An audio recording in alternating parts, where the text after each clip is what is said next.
pressure, high intensity tungsten. You've been playing for 60 weeks. It's a prestigious event of playing against the best players in the world. Only 4 places and it's tough every week. We play in the final 4 in the O2. It's big for a player. Because now it's all or nothing.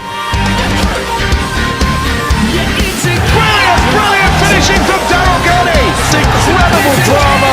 Oh, wow! Look at the reaction.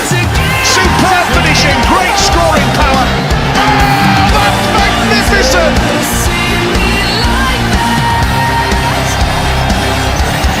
The Fab Four in London. It all started 17 weeks ago. 9 title hopefuls and 9 contenders set off on an incredible journey. After 73 matches, our European tour ends here tonight at the iconic O2 Arena. Can anyone stop Michael van Gerwen winning his 4th consecutive Premier League title?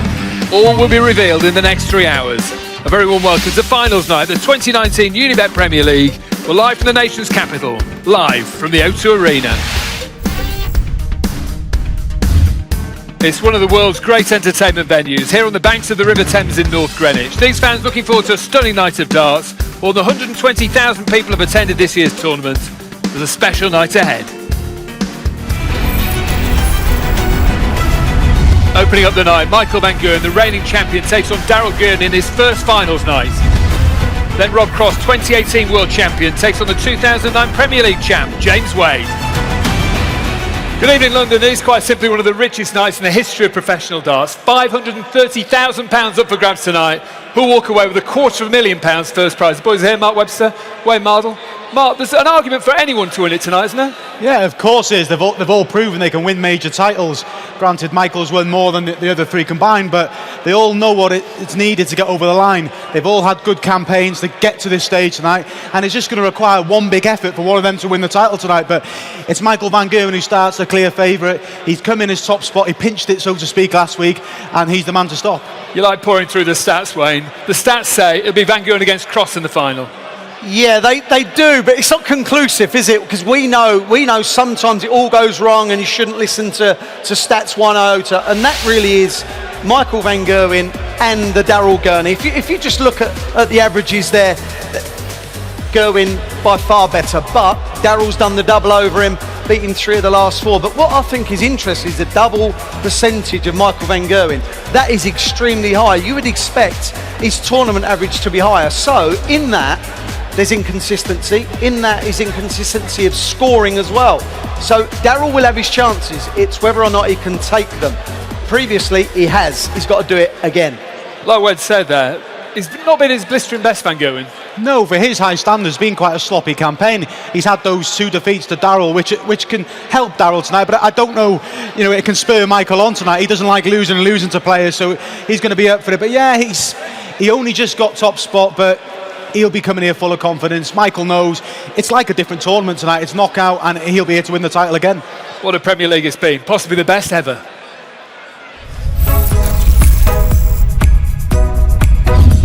The biggest names playing the biggest games. This is the Premier League at its very best. One of the 9 men who's taking Gary Anderson's place in this year's Premier League of darts. Treble 20s for double 12. There's the first one. Double 12 for a 9-dart leg. Oh, and just the wrong side of the wire. And barely a dry eye in the house, and certainly Raymond van Barneveld full of emotion. It ends here on home soil. Van Gerwen's just a relentless animal. He doesn't care that this is meant to be Barney's farewell game. Michael van Gerwen beats Raymond van Barneveld by 7 legs to 1. It's the big one between the big 2. Michael van Gerwen is the top of the pile in the Premier League. Treble 20 leaves the ball. Oh, 170. Price needs the ball. That is absolutely majestic. It's up to Daryl Gurney here to rise to the big occasion. And Gurney's done it at 76. He's 4-0 up. What a win, what a performance. Gurney takes out van Gerwen.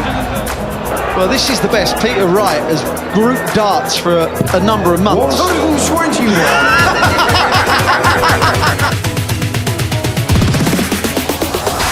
And a draw it is. Well.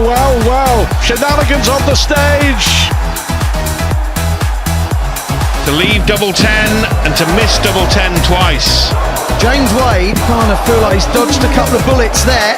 And James Wade wraps up the regular season. In the process, ensures that Michael Van Gerwen finishes top of the pile. So James Wade denying Rob Cross top spot and a £25,000 bonus. Michael Van Gerwen top of the table for a 7th year running.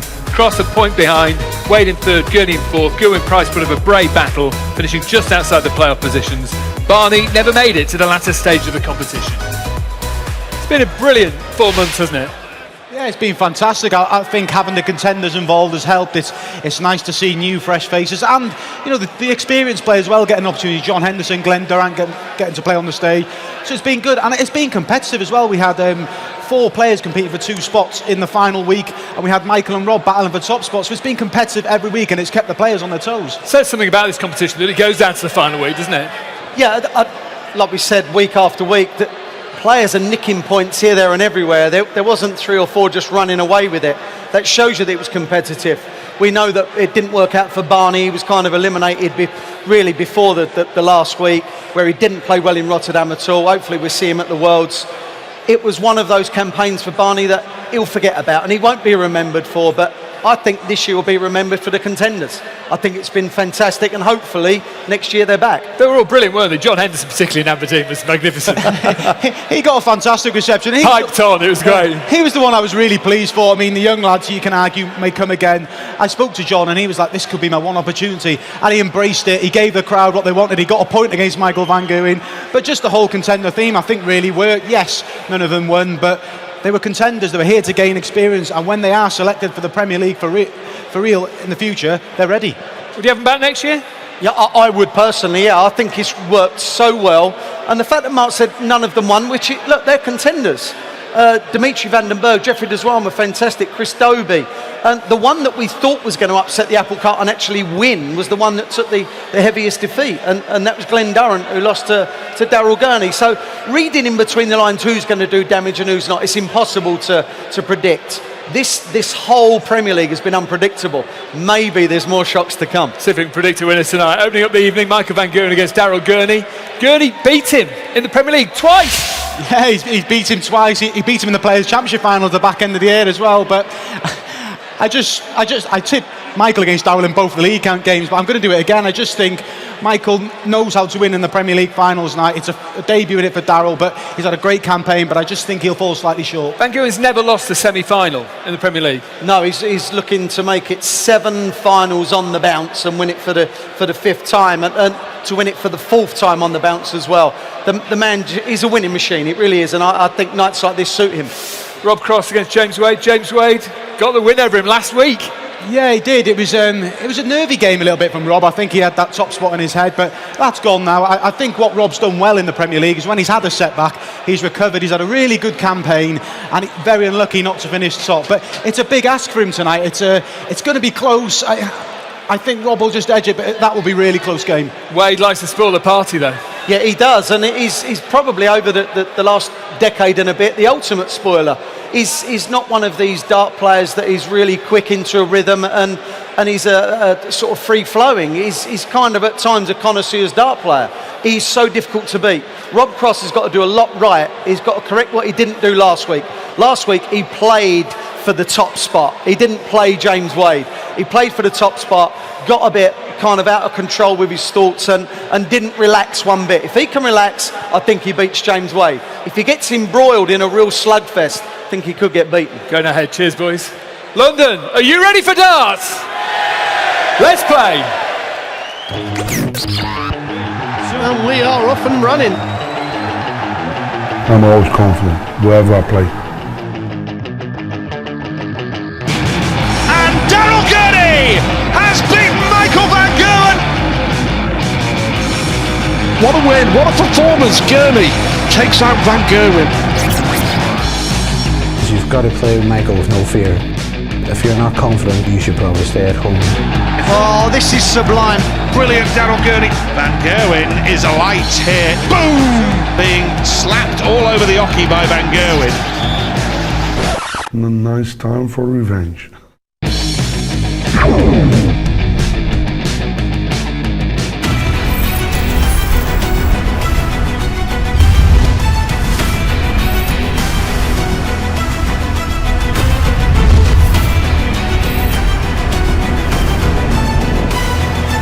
Hello and a very warm welcome to the semi-finals of the Unibet Premier League, coming to you from the O2 Arena, London! Hello and a very special welcome to a very special night. Well, ladies and gentlemen, the waiting is over. It's semi-final number one. And now, all brought to you by the Professional Darts Corporation. We are live on Sky Sports as we welcome the millions of viewers joining us around the world. It's time to meet the players. Ladies and gentlemen, making his O2 debut, the former World Grand Prix champion and the winner of the Players' Championship Finals, Super G! Daryl! Gurney!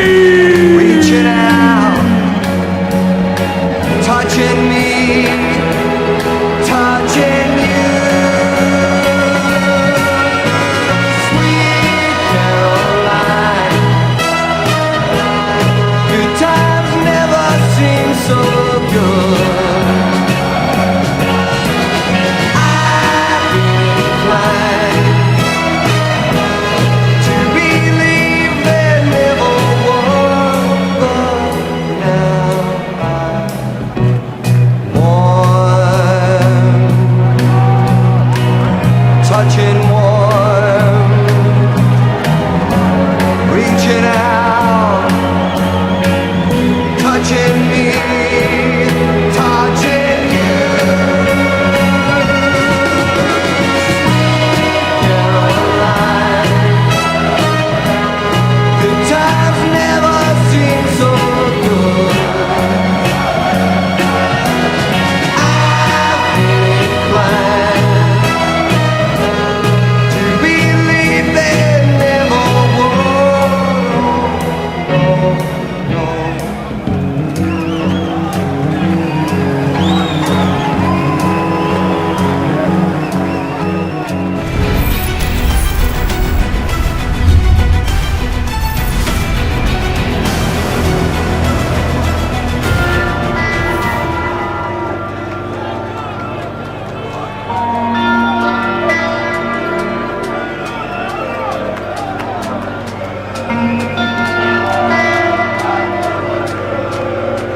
Ladies and gentlemen, he is the world number one.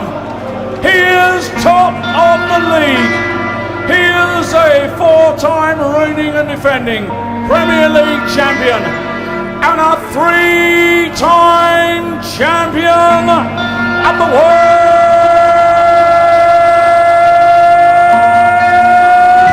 Mighty Michael!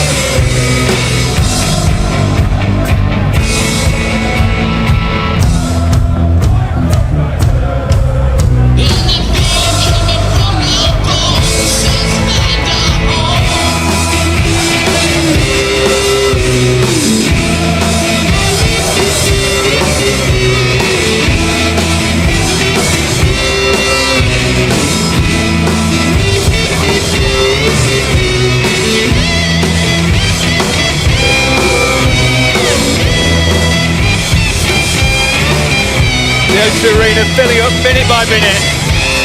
Really good crowd already, more expected. Van Gerwen against Gurney.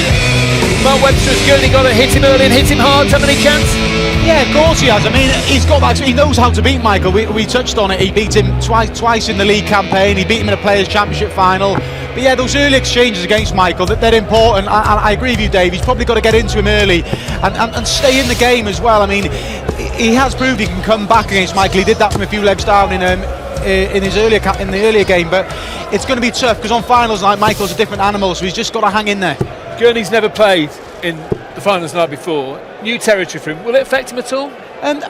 No, I don't think he will, because you think in Berlin we were talking about him getting dragged into the elimination, but he's been so strong since then. He's had a really good campaign, and it's only his second year in the Premier League. So this is a great achievement so far from Daryl, but he's a winner and he'll be here to try and win the title. Yeah, Gurney picked up 7 points in the final 4 weeks. Good going. Yeah, a real strong end to the campaign. That's where the nerves are creeping in. So he's showing he's got the bottle. He had that big draw against Gerwen Price that got him in a position where he was in charge of his own fate in the last week. He dealt with that pressure, and he's got a big task tonight, but he's earned it, and he'll give it a good go. A race to 10 legs. Wayne Martha, Stuart Pye, your commentary team. Thanks, Dave. The king of the Premier League against the man who would be king, the man who thinks he can beat him again for a 4th consecutive time on TV. Nerves early doors for Van Gerwen. Just to explain, we are the first to 10 in the semi-finals, the first to 11 in the finals, and Michael Van Gerwen earning the right to throw first. They don't pull up in the semi-finals. The players who finish first and second throw first in their respective games as reward for finishing in the top 2. And rightfully so. You earn the right. Through the previous 16 weeks, you finish above your opponent. It's the way to do it. But both players not yet settled. Settled? That'll help. Didn't take long for Michael Van Gerwen. But yeah, everybody agrees that Daryl Gurney has to make a really strong start. 54. Van Gerwen will be hurting. All those defeats in the big TV events will hurt. But I also wonder whether, for the first time in a long time, 170. 180, 170, I was going to say, will there be any doubt in Van Gerwen's mind, I wonder, as this game goes on? Oh, 6 perfect darts. What can we require? 32. 32 for 7, cannot get it. Game shot in the first Michael leg. Van Gerwen winning the first leg. I really think, Stuart, that game on.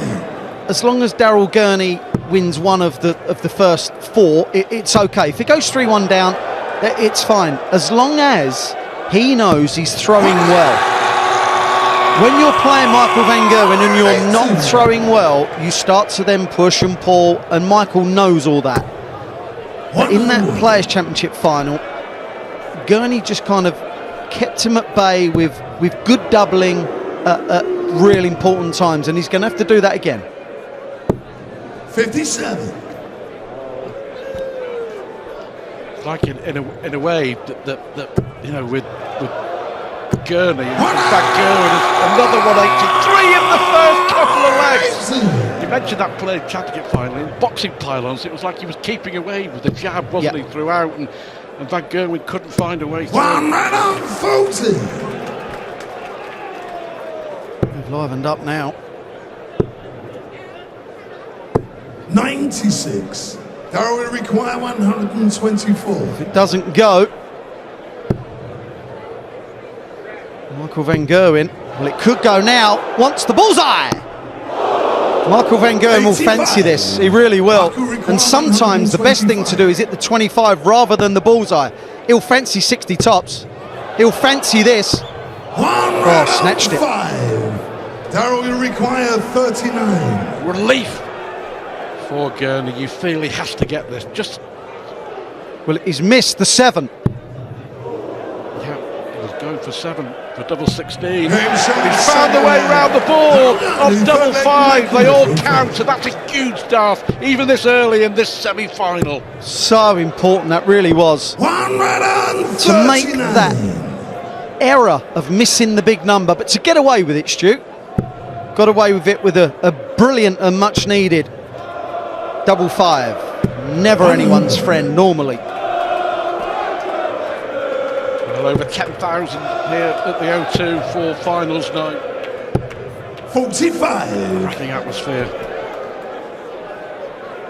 Gurney will know. Just keep turning the screw, putting the pressure on, just like this. 1 round of 40. Well, the way Daryl Gurney dealt with Michael Smith last week to book his place in the playoffs, I thought was fantastic. He had there was so much pressure on him, and he dealt with it. But the way he threw in that match, it was full of confidence. It was full of timing, power, Aggressive darts. Yes. 100. There was no flakiness going on. No Mr. Pastry. 139. Look at Michael, it's the 60-60 and then gives a little fist pump.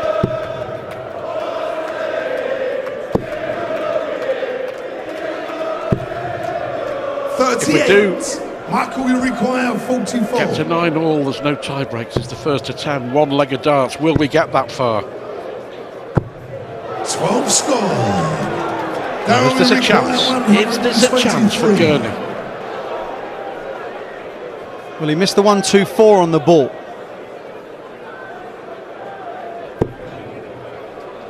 .54. Oh, it's a pretty poor effort, really. 43. Michael will 161. require 32. Pressure. Game Sean. There's pressure. Last dart in hand again. Robin Van Persie, we're watching a darting icon. There's a football icon, just retired. Of course, former Arsenal legend Robin Van Persie loved his darts. Big pals 58. with Michael Van Gerwen. Were they the Tottenham fans we were hearing, Wayne?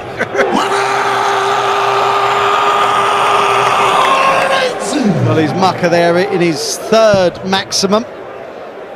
Michael Van Gerwen averaging 106. Daryl Gurney averaging 88. 20.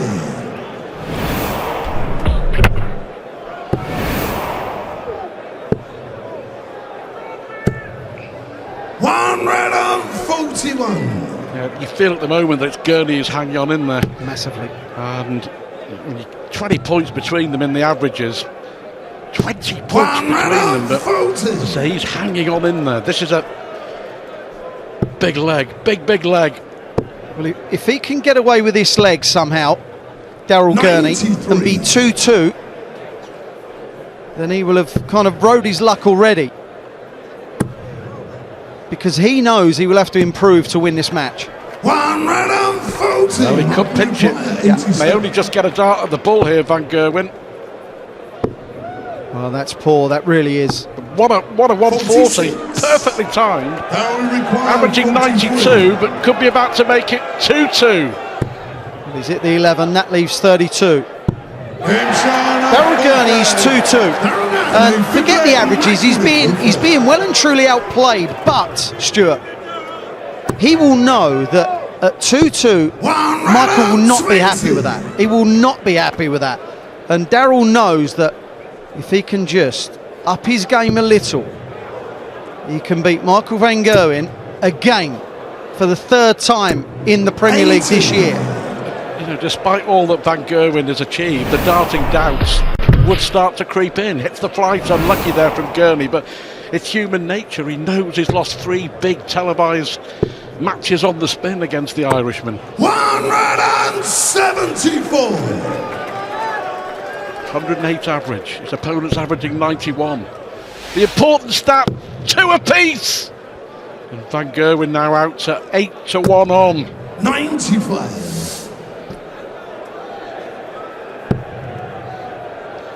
Michael Van Gerwen has finished top of the 93 league phase for the 7 years he's been in the Premier League. He's looking to reach the final for the 7th time as well. Never been beaten in this round. 58. Daryl Gurney's got to improve, otherwise he will not win this match.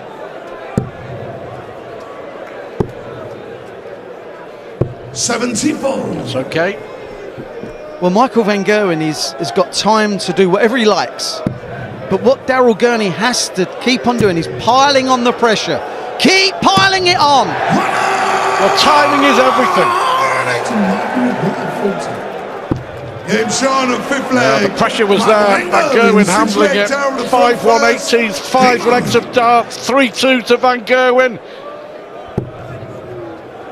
Michael's got to be thinking, now is time for a break. Now is time to assert. Daryl Gurney's just not looking as certain and as confident as Michael Van Gerwen. Daryl Gurney needs to come alive pretty soon. He's battling away. There's 3 wins and a draw in his last 4 games to earn him his spot here. Just missed out 12 months ago on the playoffs, but thoroughly deserving to be here. Daryl Gurney, a man that was whitewashed by James Wade and only had a double and got that against Rob Cross. So he's been beaten 7-0 and 7-1. Well, Daryl Gurney's had 3 fallouts already, and that tells me that his timing is not quite there, because normally his darts would power through the flight. I think he's throwing just that little bit too weak at the moment. I still think Daryl Gurney's nervous. Well, Michael Van Gerwen there with fantastic opportunity to pounce all over Gurney. Can't take it. Timing is everything. I've said it before, and he's on course, despite being outplayed, to make it 3 apiece. Brilliant. Brilliant from Daryl Gurney. 39. Daryl require 32. For 3-3. Game Sean at sixth leg. He looks like he's going to settle with brilliance, which he's done in more or less every leg he's held. He hit the 140 and took out the 43 in a previous leg, and that 180 and then took it out. Is it now he's gonna truly settle? Real bottle. Battling away. 85. Fighting qualities of the Fighting Irish.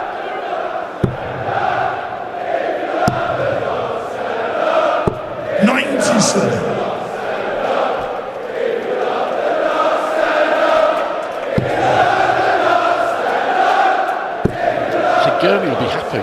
He may not be happy with the way he's playing, but boy, he knows he's nowhere near his best. But it's 3-all against Van Gerwen. Yeah. A Van Gerwen that's averaging 105, 106. All 6 legs so far, 1 on throw.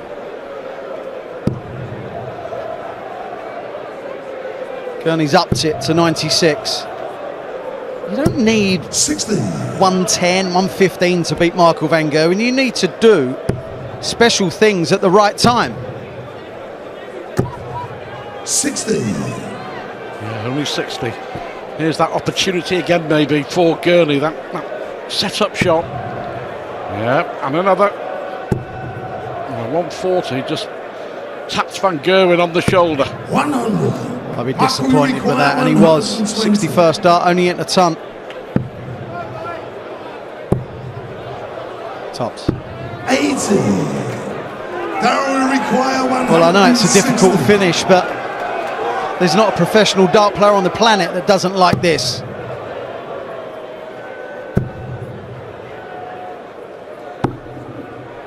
For 4-3, tops. Game Sean, the 7th leg. Emotion from the defending Premier League champ. Just to remind you, the winner of the Premier League receives £250,000 later tonight. 120,000 for the runner-up. 80,000 each for the beaten semi-finalist, but £250,000 to win the Premier League. 57.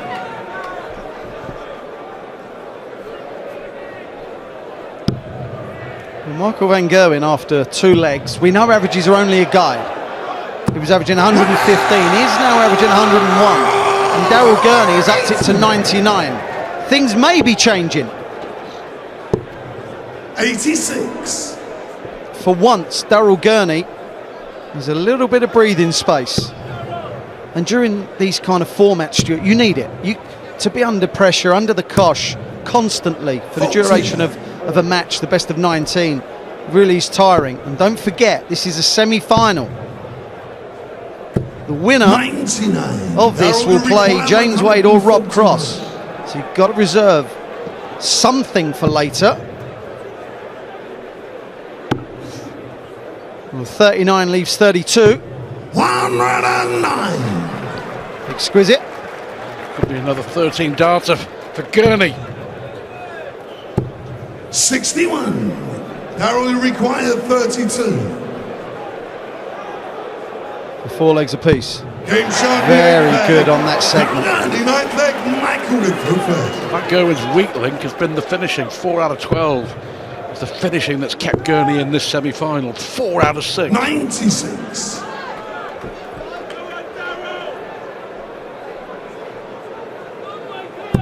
Much to think about here for Michael Van Gerwen.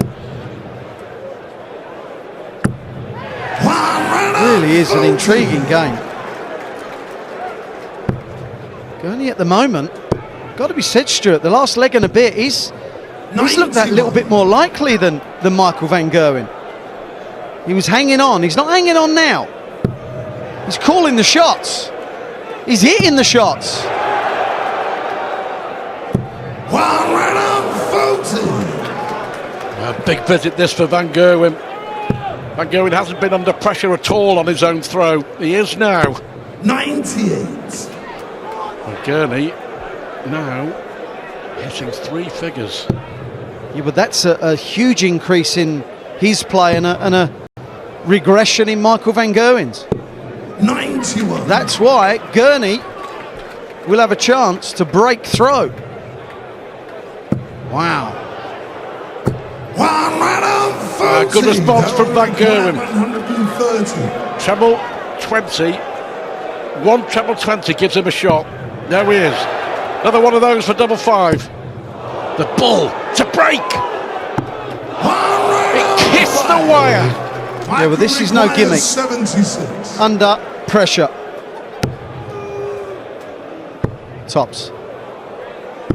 Well, Michael has thrown some horrible darts at that. Do you remember off the 120? It was that high as well. He's not got his measure on that. Pressure now all on Van Gerwen to go ahead for the first time. 9 score. Well, he knows he's missed 1 at the ball, that's okay. But to miss 2 at that target, how costly. Got to attack this. Here's Sean, a ninth leg. When you start throwing darts higher, the higher doubles, the tops, the 5s, the 1s, when you start throwing too high, it becomes a habit. You then don't want to attack it.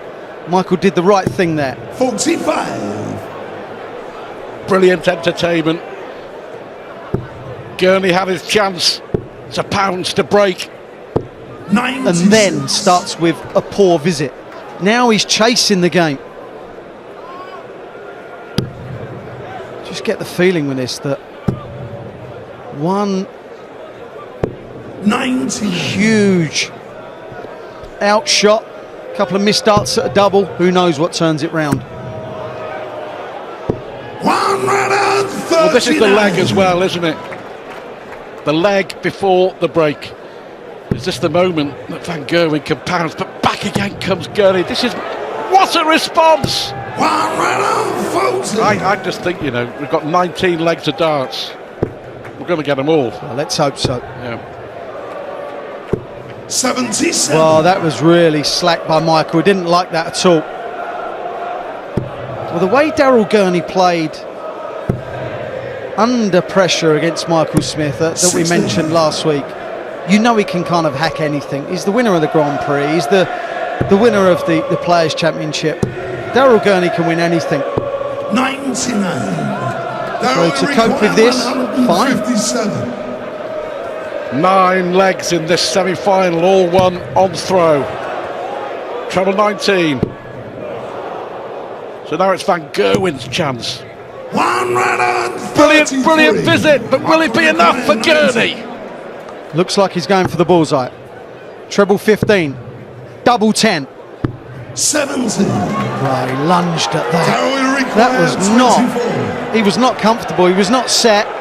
He lunged. He rushed. He did everything wrong. Under pressure. It's a great marker. This is the biggest dart of the semi-final. Oh, the reaction of Daryl Gurney tells you everything you want to know. This is terrific. Well, Michael Van Gerwen didn't like that. He didn't like that. I think he's asking Russ Bray here to have a word. It's 5 apiece on the scoreboard.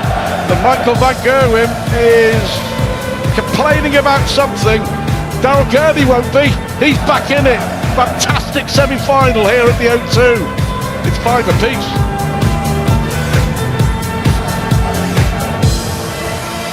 Put your back into it. They'll say you won't come on. Put your back into it. Don't walk. Just run. Get some. Put your back into it. They'll say you won't come on. Put your back into it. Don't walk. Just run. Get some. Put your back into it.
During the break, it was no problem, I can confirm, between the two players. We thought Michael Van Gerwen was actually going back to have a word with Russ Bray. The reason he was doing that, nothing to do with Daryl Gurney, apologies, it was everything to do with having the ball change. Ladies and gentlemen, the 11th Yeah, leg, apparently, Michael throw first, came on. Michael and both players actually felt that the board was a little bit soft. Now, when dartboards get hot, which they do under the lights, they can go soft, and if they've been stored in a warm place as well, they can be even softer before they're being put under the lights. So both players have agreed that the board wanted the board changing, but also, Stuart, why it's 54. important for the players to get what they want is the fact that it changes the lie angle of the dart, and it's something that they really shouldn't have to put up with, and if they can change it, change it. Job done.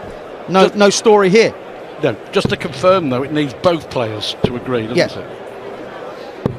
90. You see Michael van Gerwen starting better. Daryl Gurney was hanging in. Still no breaks of throw. It's 5 apiece. And there we saw the regression of Michael van Gerwen's form. Well, Gurney here is thinking 6 darts from 212. He may be thinking fewer than that. He's thinking a lot fewer than that. What a shot. What a time to hit a maximum. He's left 32. 80. And he's piled the pressure on Van Gerwen. He's thrown a lot of wayward darts, Michael van Gerwen. And Daryl doing what he does, hitting 32.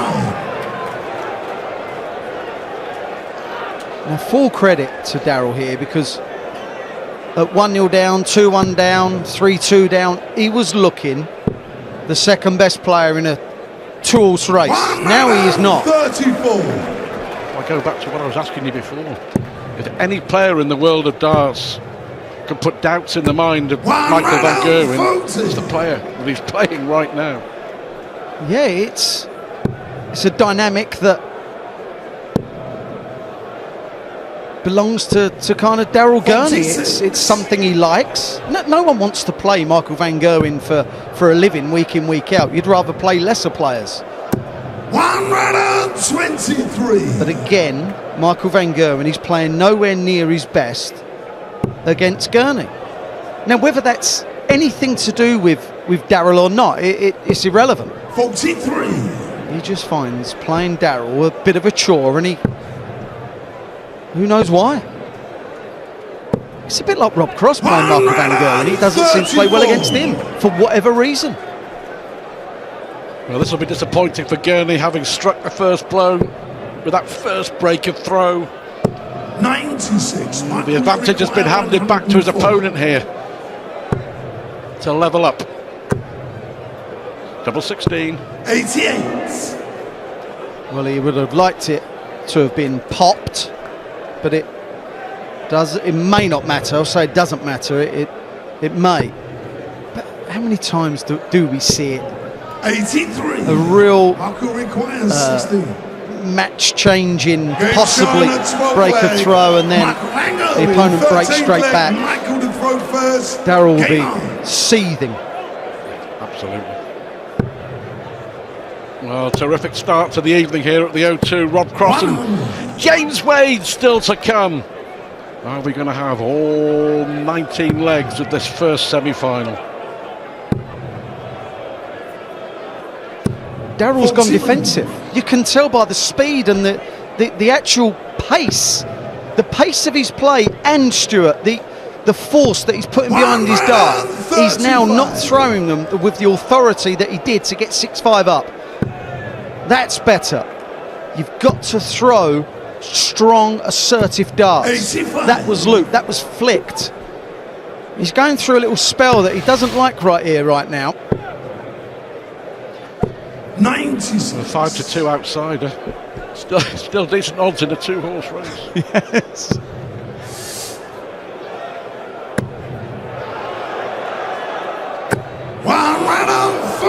Michael required 170. 3 times 170 has been taken out in the Premier League this year. Van Barneveld, Smith and Price. Just looking back, you know, for all he's done superbly well to top the table, let's just see if Van Gerwen is under any more pressure. Van Gerwen's best checkout of the whole event, 132. Yeah. That's all. You'd love this 89. Game show number 13 cleared. Well, at last, Michael van Gerwen has had a finish where there was no drama in it, Stuart. Every finish he's attempted to take out a ton plus. Nothing has really worked until then. Well, that's his best finish at the semi-final, 2 duck. Yeah. Thank you very much. 59.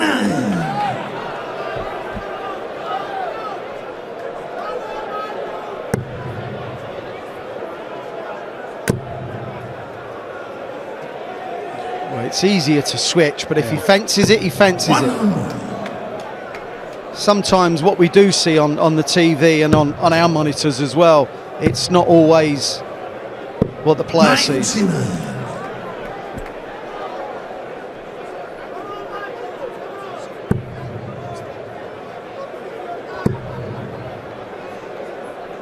Michael, the last two legs, has played superbly, averaging just over 110 for those. Upping the stakes. 99.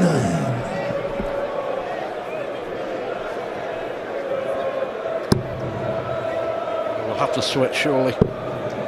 And what a switch. Oh. 134. World number 3. Daryl Gurney now. He's 60. He demonstrates excellence on a daily basis. It's not just here and there. To be in the top 4 of the world, that's what you have to do. I think he's a 83. much better player than the player we saw win the World Grand Prix. I think he's grown in stature as well and keeps his emotions in check a bit. Still 92. has that old heart on the sleeve, and we don't ever want to see that out of his game, but much more controlled in the way he goes about his business. Gotta go for Gurney. It's quite interesting, as Daryl Gurney was going for that, Michael was still limbering up. He clearly is feeling stressed and tense. Double 18, double 18. Well, that was a tight dart. That really was. I know you don't want to go outside, but it was one of those where you've got to attack. Throwing some real, not tired darts, but troubled darts, MVG. Got to move over.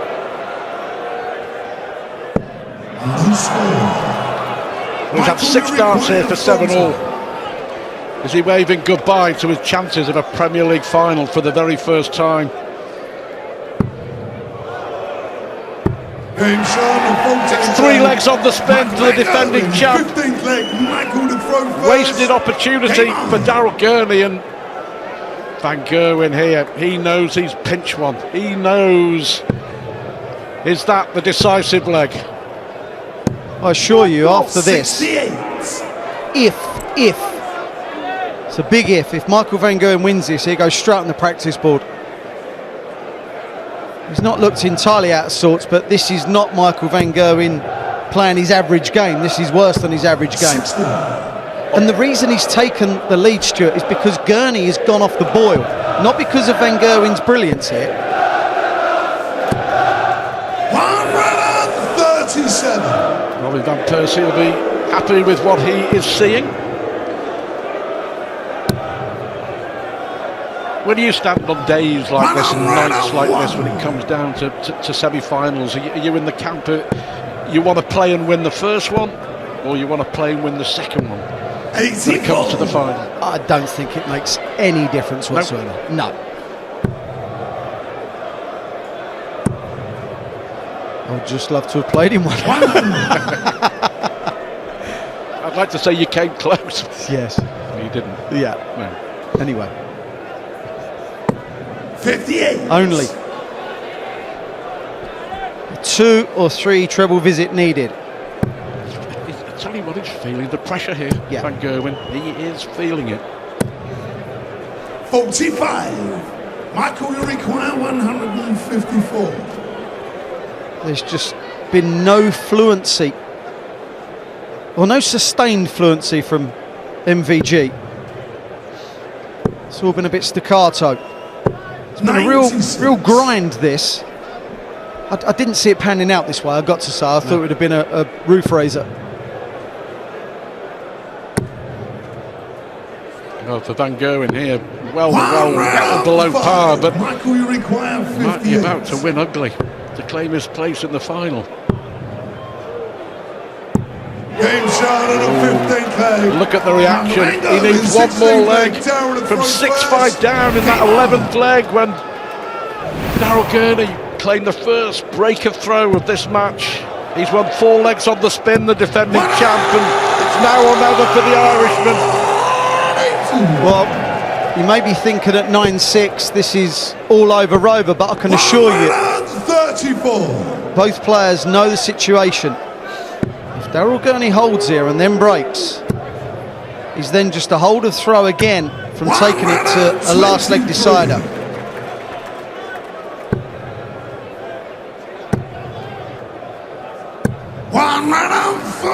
I think the pace has just picked up. I really do. 95. Well, I don't get why Gurney was so ragged on darts 2 and 3 there. 57. Daryl, you require 103. 60. I remember plenty of times that 55. Van Gerwen has found himself Michael, you require 170. 3 down, 4 to play, 4 down, 5 to play, and found a way to win. But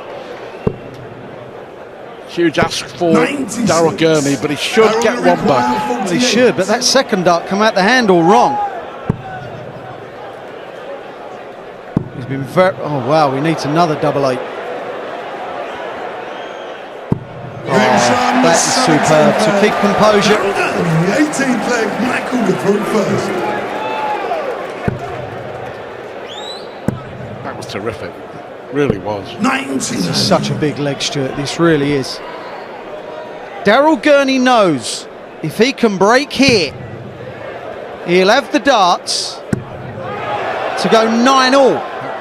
He has to break Van Gerwen twice to win this semi-final. But again, he'll start sowing those seeds of doubt. Van Gerwen here will be hoping to wrap it up. Great response. Quickly to the ball to take the darts out. Yeah, this is all getting a bit tight and a bit tense. These players fully aware 95. what situation, position they're in. It's not been a classic by any means, but it's been competitive, and it isn't over yet. 140. Compelling semi-final for sure. Looking for a 57. Will go bullseye. Should go bullseye. Leaves a shot. Well, a 25 left 170. Had to go that way. Hanging on in there.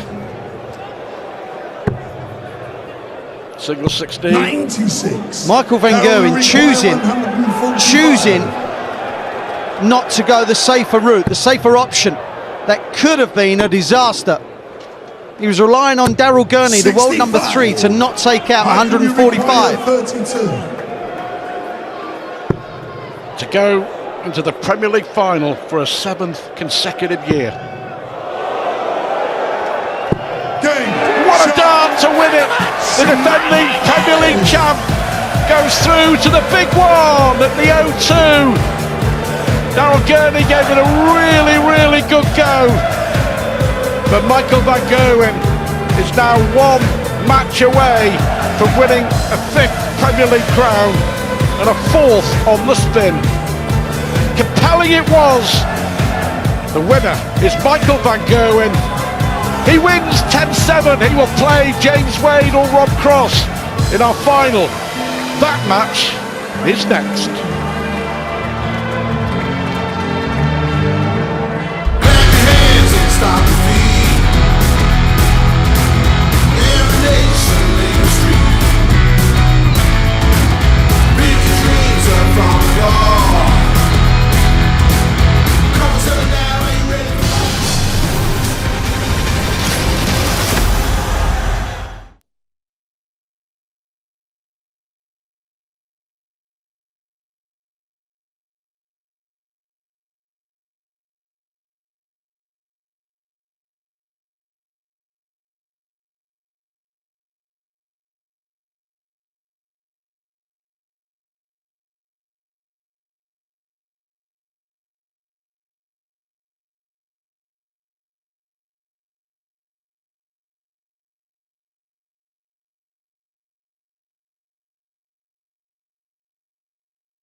Michael Van Gerwen continues his record, never lost a semi-final in the Premier League.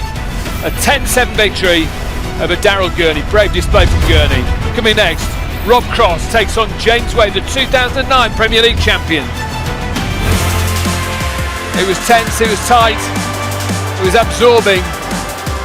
Two real warriors. Went hot, went off. He was watching, he was under pressure. Van Gerwen eventually closed out the win. 10-7. Stats, not all that impressive. 96.483 that average from Van Gerwen, 94.02 from Gurney, 5 180s for Gurney, 3 180s for Gerwen, 40% on the doubles, 33% on the doubles. Both players talking to Stuart Pike. Well, Michael, you're into another Premier League final, but it was a real struggle. Yeah, terrible to be fair. Wasn't good for both sides. Sometimes we had a couple of good legs, especially in the start, I think. I had a few opportunities there, but after that, struggling for both of us. We couldn't, I think we both wanted to win too much. Yeah, it was a terrible game, I think, for the public to watch, and for us to play even worse, I think. It's fair to say you had your chance, Daryl, didn't you, when you broke to go 6-5 up? Yeah, no, definitely. I had my chances, but both of us was trying so hard out there, even though it wasn't a classic, but I think it was still entertaining. And the luck always seems to be with this boy with a green shirt and a baldy head. But even though I'm happier than him, he's still got another game. How can you be happy? You just lost. Yeah, well, I've got here for the first time. Yeah, I mean, it's sort of evolution, isn't it, for you, rather than revolution? But I think after beating him 3 times on the spin on the TV, it would be disappointment there that you couldn't just finish it off and get to the final? No, not really. I mean, if I was beating Michael in all them games with 110, 120 averages, I could shout for the rooftops. But I think all the games I beat him in was like 98, 99, 100 averages. So it wasn't like hammering him. It was like probably capitalizing on his mistakes. And tonight I didn't capitalise on them, and that's probably why I've got beat tonight. Will you go practice now? I cool down a little bit because I'm a bit frustrated with my own performance, and when you're in that position, it's like a little bit of on tilt, like a poker. You know what I mean? I need to cool down now because I'm a bit disappointed with myself. I could have done a lot better, same as Daryl, but yeah, on the end of the road, what we always say is a win is a win. Doesn't matter how you win. Thanks, boys. Played in a great spirit. Well done. Van Gerwen disappointed, but through to the final nonetheless. Wasn't vintage, was it, by any stretch of imagination? No, it's a case of job done. He said in his interview there he wasn't happy with how he performed, but you know, champions win when they're not playing well, and Michael was pretty disgusted with that performance, wasn't he? But I can't help but think Daryl will be kicking himself a little bit. When Michael Van Gerwen averages 96 in a major semi-final, it's a massive opportunity. Daryl got that break in the 11th leg, and he worked really hard to get it, and then just surrendered the break back, and then got broke himself. And I think that exchange, the game just ran away from him, and Michael just showed his experience on semi-finals in this tournament, and he just got over the line. But he needs to play better in the final. You get the feeling that Gurney was just happy to be here. Well, after what he just said, yes, but I didn't get that opinion of him when he was playing them beforehand. I just think it's one of those things that it's now over, and he may be slightly relieved it's all over. In this 2 darts to go 5-4 up, that could have been the turning point, couldn't it? It could have been, but I agree with Mark. At 6-5 up, Daryl Gurney, it created a chance to break and broke, and then started to throw some really defensive darts. He started to slow down, he started to become that little bit more methodical, he started to try to be perfect. And what I mean by that is straight and just at tons, 140s and 180s. It doesn't happen. You need to be instinctive and throw the way you normally do. From that moment, Michael didn't get better, Daryl got slightly worse. From 6-5 up, that was the change for me. It didn't help that Daryl Gurney got defensive. Cross and Wade will have a spring in the step, having seen Van Gerwen play under par there. Yeah, they've got to take a positive. You know, when the best player in the world is not performing, you've got to tell yourself now this is a massive opportunity for both players.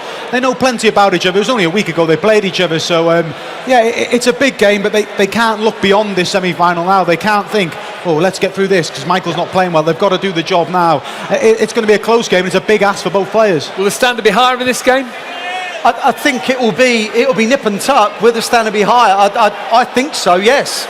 I think both players are under pressure in their own ways.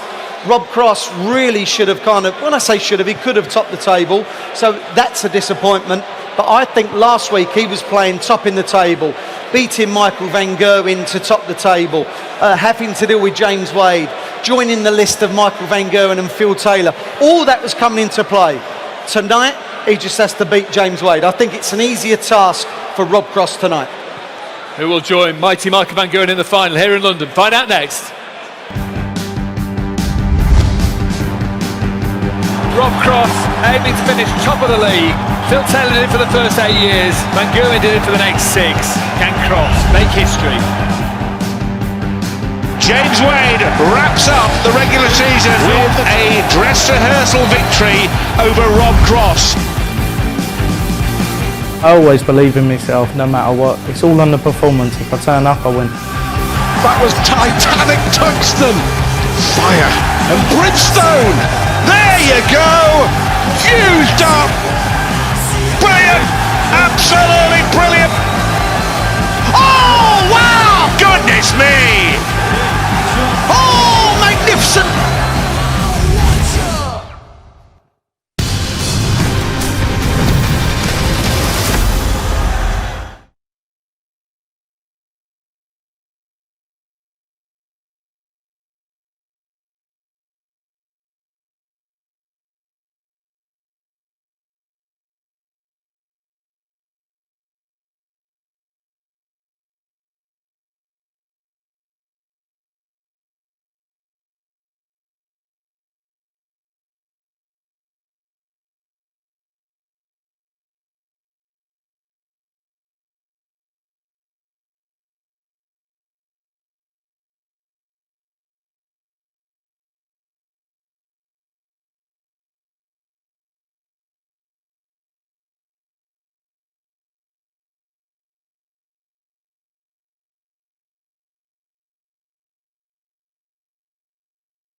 Thank you, ladies and gentlemen. A very warm welcome back to the action. This is the O2 Arena, London! Semi-final number 2 of the Unibet Premier League. And now, ladies and gentlemen, for the right to play the world number 1 in the final, it's time to meet the players. Ladies and gentlemen, the winner of 9 televised events, a 2-time Premier League finalist and the 2009 Premier League champion. He's simply known as the Machine, James Wade!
The winner of 6 PDC ranking events and the former champion of the world vaulting, Rob!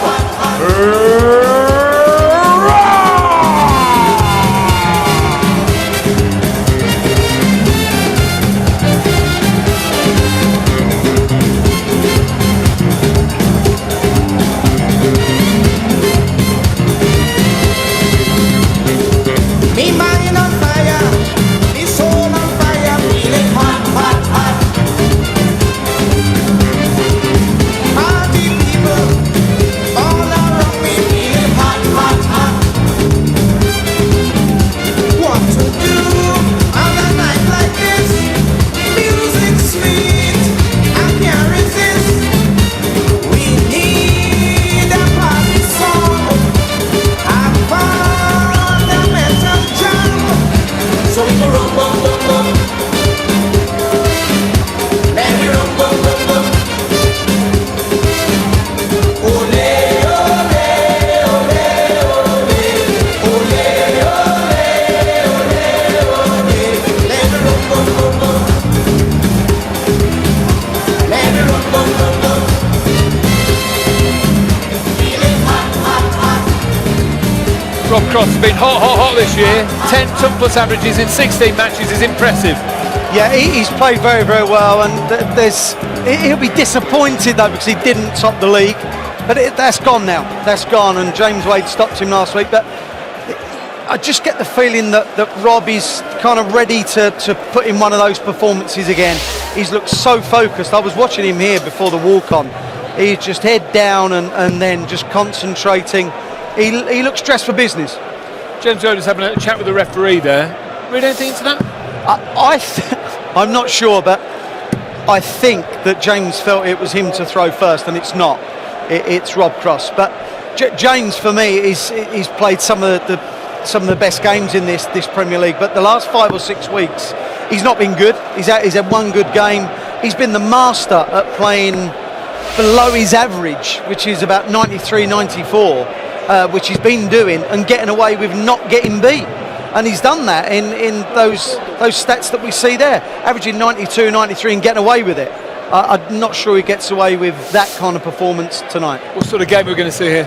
I think Rob Cross dictates everything here. I think if he can relax and flow, I think he'll be fine. But there's one thing about James Wade. If he starts hitting tops and tens, he'll make anyone in the world panic. Thanks, Wayne. Mark Webster and Rod Stood, your commentary team. Thanks, Dave. First leg, Rob. Yes, the second semi-final for the right to play Michael Van Gerwen in the Premier League final a little later on this evening at the O2 Arena, as James Wade bids to reach the final for the 4th time, the last of those 3 visits to the showpiece match in 2010, and Van Gerwen, well, he's never lost a semi-final in the Premier League, and that record continues. But mind you, none of those players have got an 0-2 Premier League record as good as Mark Webster, who's won his only game he ever played at the Premier League. Who is James Wade? Who is Michael Van Gerwen anyway, Mark? You're the doyen of darts at the 0-2. That's right, cheers. I've never averaged below 100 here, only dropped 3 legs. I may get to play it for the second time one day. 109. And that was a win over James Wade as well. Yeah, he extracted his revenge, don't worry about that. What do you think is going to happen in this game, Mark? How do you see this one panning out? I just see it being like their group games, league games. You know, it's going to be close. Both have got to win each. It's and if opportunities arise, these guys will take them. They've got plenty of bottle. It's just I don't see anybody racing away with this game, and I can see it being really close. 140. Dutch army here, and much to their delight, Van Gerwen will play in the final again. Cross here had the throw in the first leg by virtue of finishing above Wade in the Premier League table, his second spot in comparison to Wade's third. Can he start with a nice ton plus out? Can he start with a double 16 to take the opening leg? Just goes inside, but James not on a finish. So a good first leg from Rob Cross. All James can do is try and apply a little bit of pressure. 100. You expect Rob Cross to win this double 8 and get the first leg on the board.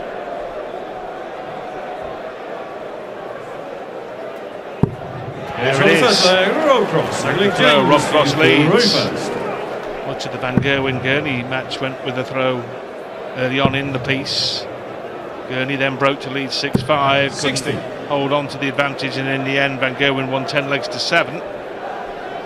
Strange, really. The breaker throw was sort of Gurney's detriment in the end because he just couldn't get it together the next 3 or 4 legs, and the game ran away from him. But on the whole, I think a good Premier League campaign for Daryl. Only his second year in the Premier League. He was unlucky not to make top 4 last year, but top 4 this year, so he'll be pushing on in the Premier League in years to come.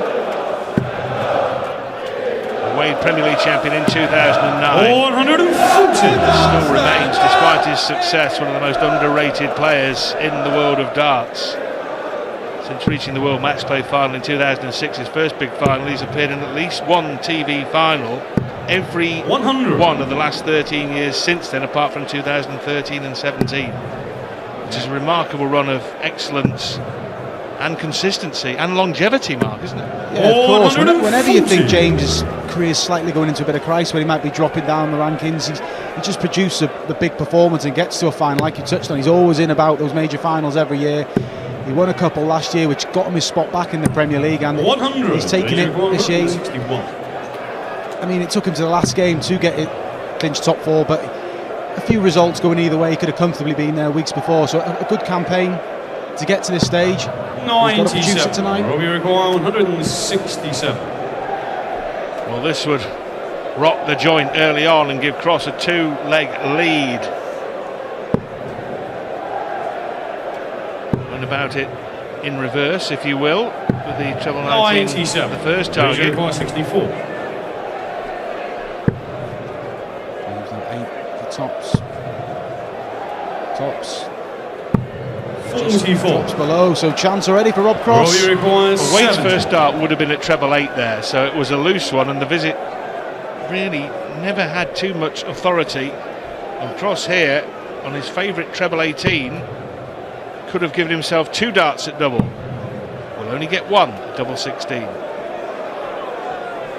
There's the stare down. Rob Cross stares down the double and goes inside 54. Again. James gets another opportunity, and you fancy him to convert his favourite double 10, and he does. Second leg, Gerwen. Third leg, we're up to throw first. Jamie. Rob Cross missed a chance to break last week in Leeds, midway through their matchup. In the final round of matches, was made to pay as Wade eventually won 59. 8-6. Cross did win the previous meeting in Glasgow 7-4. He was out of sorts last week, only averaged 92 voltage, which was his lowest average in the Premier League this season. 127. Yeah, it was. I agree with Wayne. I think he was maybe thinking about that top spot, and for the first time to stop Michael Van Gerwen as he competed in the Premier League. Finishing top would have been a big achievement. He didn't quite get over the line. But what Rob Cross has done well in this Premier League is when he's suffered defeats or setbacks, he's recovered from it the week after. And I expect him to put in a solid performance tonight, a lot higher than the 92 average he produced last week. Mark saying that, having already spotted that Cross is averaging 108. He's never going to average 92 against that. 90. Early days, yeah. It's a reasonable bet at this point that he'll be up around the three figures, as he has been so often in this year's Premier League, hasn't he? It really has been 100. With the exception of the games against Van Gerwen and that one we just mentioned against Wade, been a very consistent campaign from the former world champ. Yeah, his tournament average just below the 100 marks. It's been real consistent performances from Rob Cross this year. As we've already mentioned, very unlucky not to finish top. 34.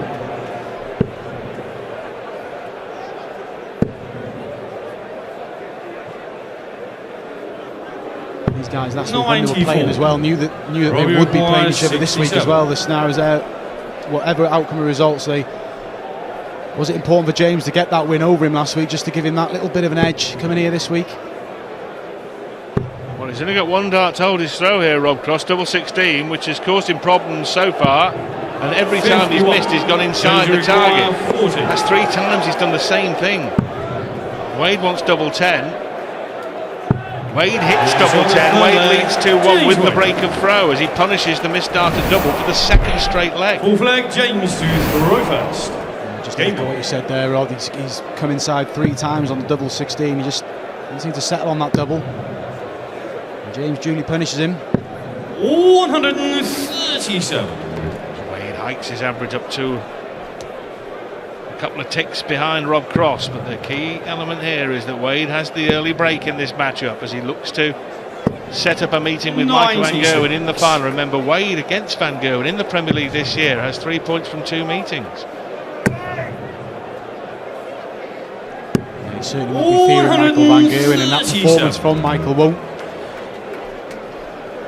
make either of these fear him. It was he said in his interview himself he wasn't happy the way he played. He was actually quite disgusted with himself. He felt he was sloppy. He's got a chance to rectify that now, get himself ready for the final. But these guys know there's an opportunity. Michael didn't perform in that first game.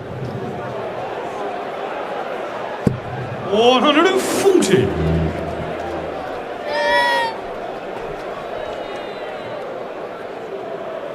Gerwen looking to make it a 4-fold, 4 consecutive wins in the Premier League and match the feat of Phil Taylor between 2005 and 2008. Something left here for Wade, treble 10 the target then for double 20. That makes it 3-1 in the most clinical fashion. To throw first. Machine in business here early on. Comfortable holder throw from James there to back up the break. Something that Daryl Gurney didn't do in that opening match and ultimately cost him. So comfortable 59. Hold from James there.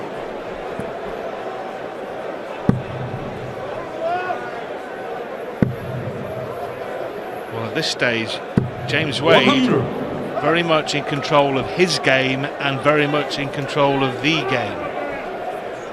105 average, 3-1 lead with the break, but he does need a break to win this match, with Cross having thrown first in it. 140. And Rob knows after those few loose starts, if he affords James a chance, he will take it. 140. James applying a bit of pressure to the Rob Cross throw again here.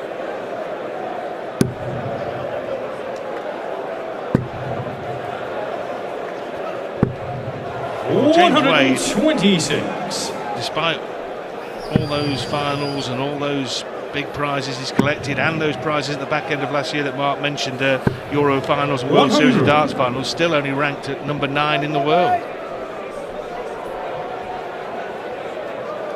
Yeah, he won the European Championship, and obviously the World Series of Darts final isn't a ranking event, so that didn't obviously it was a good payday for him, but it aided his ranking. But it's his performances in the World Championship and the match play in the Grand Prix. They just weren't quite up to scratch last year, but that performance in the Euros proved he could still do it, and that's what got him back in the Premier League fold this year. Rob Cross's favourite double, a barometer as to how he's feeling and how he's playing. And it goes clean as a whistle. All convincing there on the double 16. Very much so.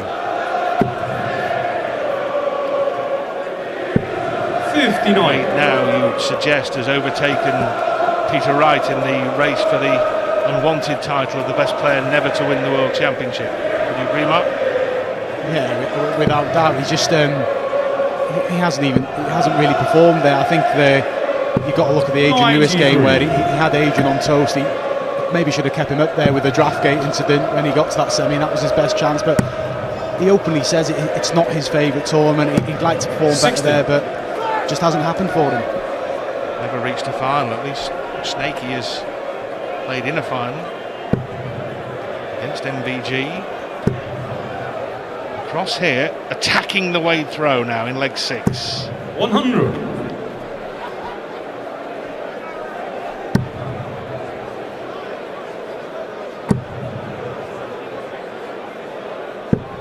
Visits about the treble now from James.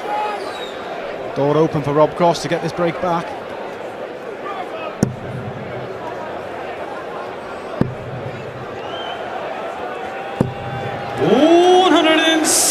Well, spectacular sharp shooting to lead the shot that won him the world title in 2018. He'll go about it his way. If it were Wade, it'd be 2 treble 20s for double 10. It won't be for Rob Cross. Treble 18 is his MO. Under no pressure, so he knows he can just lay up the shot now. 100. And he does that. Good visit from Rob Cross. So he will get 3 darts. Get the breaker throw back. 99. Robbie require 40. It's been an ordinary leg from James Wade. Let's have it right. He's thrown 15 darts here and hasn't got within 100 of the finishing line. And Cross looking to go out in 13 and does so to level the match. Rob Cross. Wade will be disappointed with that mark, because he was in control. He had the break, but he knows it. You can't throw legs of 18, 21 darts and hope to get away with it at this rarefied level, can you? Not very often at any regard. No, of course not. When you're going to get your throw broke as well, you want to try and make the player earn it, and he just sort of gifted that to Rob Cross, which is very uncharacteristic of James, but he's just got to forget about it now. It's still early days in this semi-final. 42. It was one of the legs that you'd expect James Wade to throw against the throw when he really couldn't break, and he just sort of freewheels to the line as the leg-by-leg legs come in, and there it is, that 6th leg where Cross went out in 13 darts and Wade was 124 points away. Yeah, touching what you said there, that is when James is so far behind, he just prepares himself for the next leg, and that was kind of the pattern that leg follows. It just didn't happen for him there, but he's got to forget that, which is what James is good at.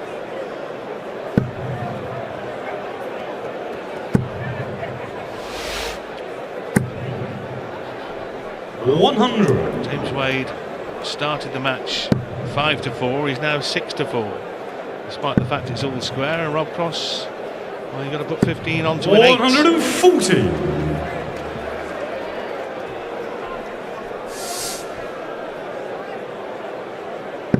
And Gerwen was 5-1 on to beat Gurney, but he was under the cosh midway through that match. He wouldn't have been too happy with something lumpy on the great Dutchman to prevail halfway through, but when he did. And here Rob 59. Cross looking to retake the lead for the second time since the first time since he led 1-0.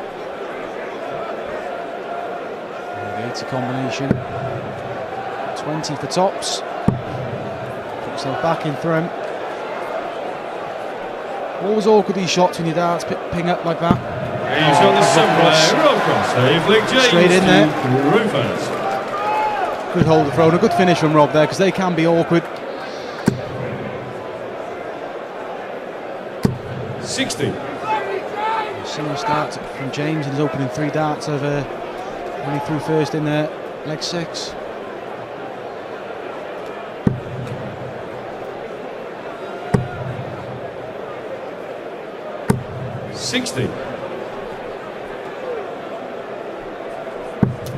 During the 4th leg, Wade was averaging 105.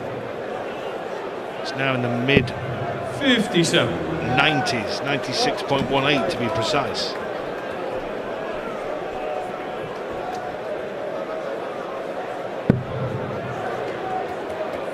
Yeah, Rob averaging just well up at the 102, 103 mark now. So he's improved, and obviously James took his foot off the gas. It was that really poor sixth leg, and he just needs to pick himself back up again.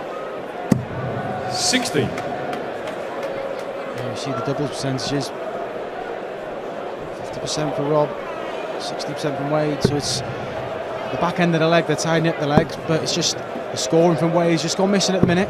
93. Well, he needs to find it. He needs to send out a search party.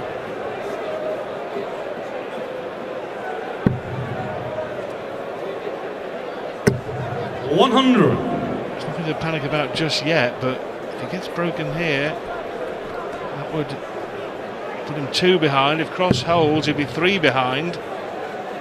Suddenly, it starts to look a long way back. 96. Perker throw in first, and you get that one breaker throw. You can put clear daylight of 3 legs with just holding throw after.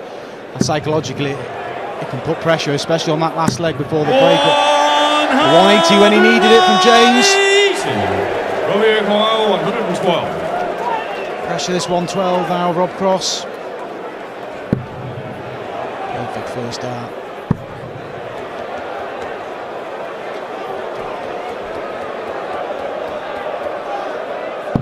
Straight in there, use that double again, and that's the one he's looking more convincing on rather than 32. Line flag Rob to Got a bit of daylight between the players now. And that, the first 3-figure outshot of Premier League finals night. In the opening semi, Michael van Gerwen's highest out was 89. 60. Daryl Gurney, despite his brave performance in which he won 7 legs, his highest out was just 48. Good decision making from Rob Cross, though. It's obviously clear that he's not comfortable on double 16 in this match so far. So he's made the switch, and it's proved to pay off. 2 darts of double 18, and he's hit it on both occasions. 3 at treble 20, and he hits the lot there. Oh, and Wade responds. Yes, we see some players refuse to be defied by a mere dart board and keep going for the same double, but Cross changed his tune, changed his double. 140. Made the decision early as well, hasn't he? He's not just kept going to the well. Like you said, he's thought, like, it's not happening for him on that double. He's had a little change and they've gone in. 82. Robbie O'Coyle, 121. Well, remember, he was 3-1 down in this match. He's won 4 legs on the trot. He's looking to make it 5. He needs treble 17. That would have left the bull. So Wade with a chance to break back on the same number, the 1-1-2, but it'll be a different route, I'm sure. Without doubt. He may stay there for double 11. For double 16, sorry. Double 16 for the break back. Just inside. 96. So a chance for the 5th leg on the spin for Rob Cross. 68.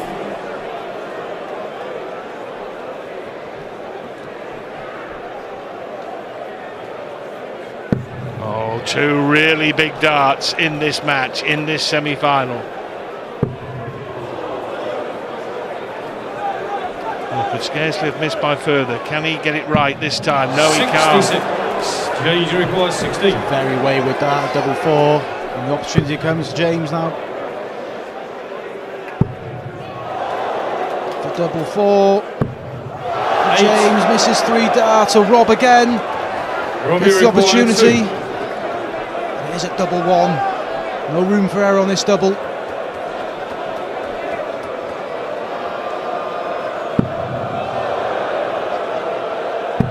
No score. It's illustrated there.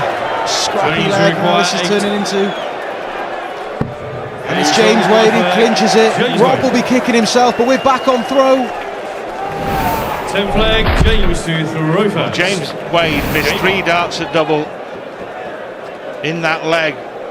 4 darts at double in that leg. But it didn't matter in the end, because Cross did something similar, and in the end, he who hits forgets when he misses. 112. They're really poorly thrown darts from Rob at the double. He just He went close on the double T, but he's nowhere near on the double 4 and the double 1. Just allowed that leg to just get messy at the end and let James back in, but as he's done so throughout the Premier League, after the setback he recovers well and starts the leg with a maximum. 100. Well, a really important leg this for James Wade. If Cross loses it, they'll go in 5 each, but the former world champion will know and will have the insurance 60. policy of knowing that if it goes all the way to 9 inch, he's got the throw. Whereas conversely, if Wade loses it, he's 6-4 down and he needs 2 breaks. 100. So a leg that's more important to James than Rob. Mark. Yeah, without doubt. And if we go in 5-all as well, it's James going to feel better. I know it's Rob who's got the darts, but Rob will be kicking himself because he gifted that break back to James, and he's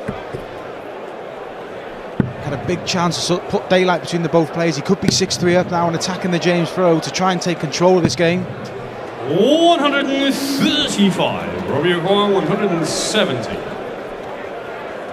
It's been a strong leg from Wade, but will it matter? It won't matter if Cross pins the ball and reels in the big fish on the big stage. 145. So 54 for a level game. Tops.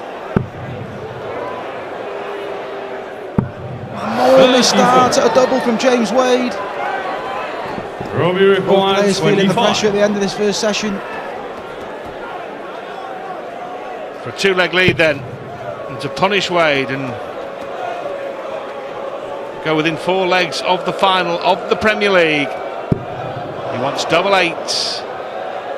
There it is, and Rob Cross stretches away to a 2-leg advantage. We've seen some fun and games in the last couple of legs. We've seen a lot of missed darts at double. But in the end, it's the man at the back of the picture there, the former world champion Rob Cross, who's in the box seat. He leads 6-4, needs 4 more legs.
In the nation's capital for finals night at the Premier League. Already seen Michael van Gerwen reach the final, defeating Daryl Gurney. And who will join the Green Machine? Will it be the Machine, James Wade, or will it be Voltage Rob Cross? Well, Wade trails 6 legs to 4, race to 10, race to 11 in the final later on this evening. Cross lost to Van Gerwen in the semis last year. Will he get a chance to avenge that defeat? Strange old game, really. Cross led 1-0, then Wade went 3-1 up, then Cross won 4 on the trot to get back a clear advantage at 5-3. Wade responded in a scrappy leg to make it 5-4 and had the darts to level up at 5 apiece. Bodged that opportunity and Cross 2 in front. How do you read it, Mark? It's particularly the back end of that first 10 legs got really scrappy, but Rob now he's broke twice and he hasn't consolidated that break by winning the next leg, so he's just got to hope for himself here, put in a solid leg just to 140. give himself daylight ahead of James, because he's just let him back in a bit too easy on the 2 occasions he has broke through. It's just got all a bit scrappy. Well, very early on, Rob Cross was averaging 107 and James Wade was averaging 105, but both players' averages now in double digits rather than 3 figures. 137. Both semi-finals, there's a bit of nerve showing to that, but all 4 players just not performing like they can. Well, extraordinary to think how well Van Gerwen played in the final last year against Michael Smith. 112 with an absolutely remorseless and relentless blow-torching of his opponent. Amazing performance. And of course he may well do that in the final tonight, who knows? He knows he's got to perform better, because he was very disappointed in himself. He said he was going to spend the time while this second semi-final was taking place just trying to correct a few things and get his rhythm a little bit better. Right, it's a real chance now for Cross to go 3 in front and really turn the tourniquet and apply the pressure. Just 1 treble needed, and there it is. Ah, he goes hunting double 16. And he hits it this time. There was a raised eyebrow from the former world champion Mark Webster as he changed back to double 16 from double 18, but got the job done. Yeah, he hit the double ultimately, but I just found it strange. It seemed like he'd made that decision to leave that double alone, but he's obviously feeling confident. He's gone back there and he's shown confidence by hitting it to get that combination finish, and he's opened some real daylight between the 2 players now. 3 legs away from a Premier League final. 41. Well, after Wade's win last week in Leeds, their head-to-head record is 6 apiece. Cross now looking good business to edge in front in their personal series, and this their 13th meeting. There's visible signs of frustration from James. Well, when Rob hit that double 16, he was berating himself a little bit, really disappointed with how he'd played in that leg. Well, as George Noble gives us the 30. The big call for Rob Cross's 5th maximum of this match to Wade's 1.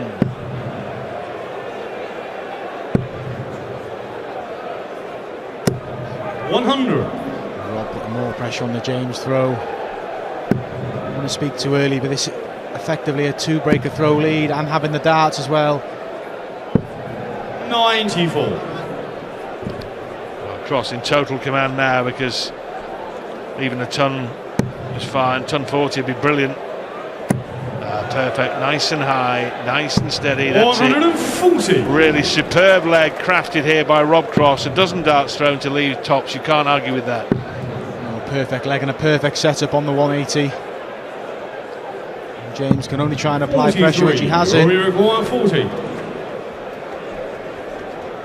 So for Rob to go 4 legs ahead and put himself on the brink. Hits it first start. Rob Cross. 8 legs to 4, 2 more for his first Premier League final. Well, that's 7 legs out of 8 that Rob Cross has won, Mark, and the one he didn't win was that one with the fiasco when he ended up on double one and missed. And Wade ultimately won the leg, having missed 4 darts at double himself. 86.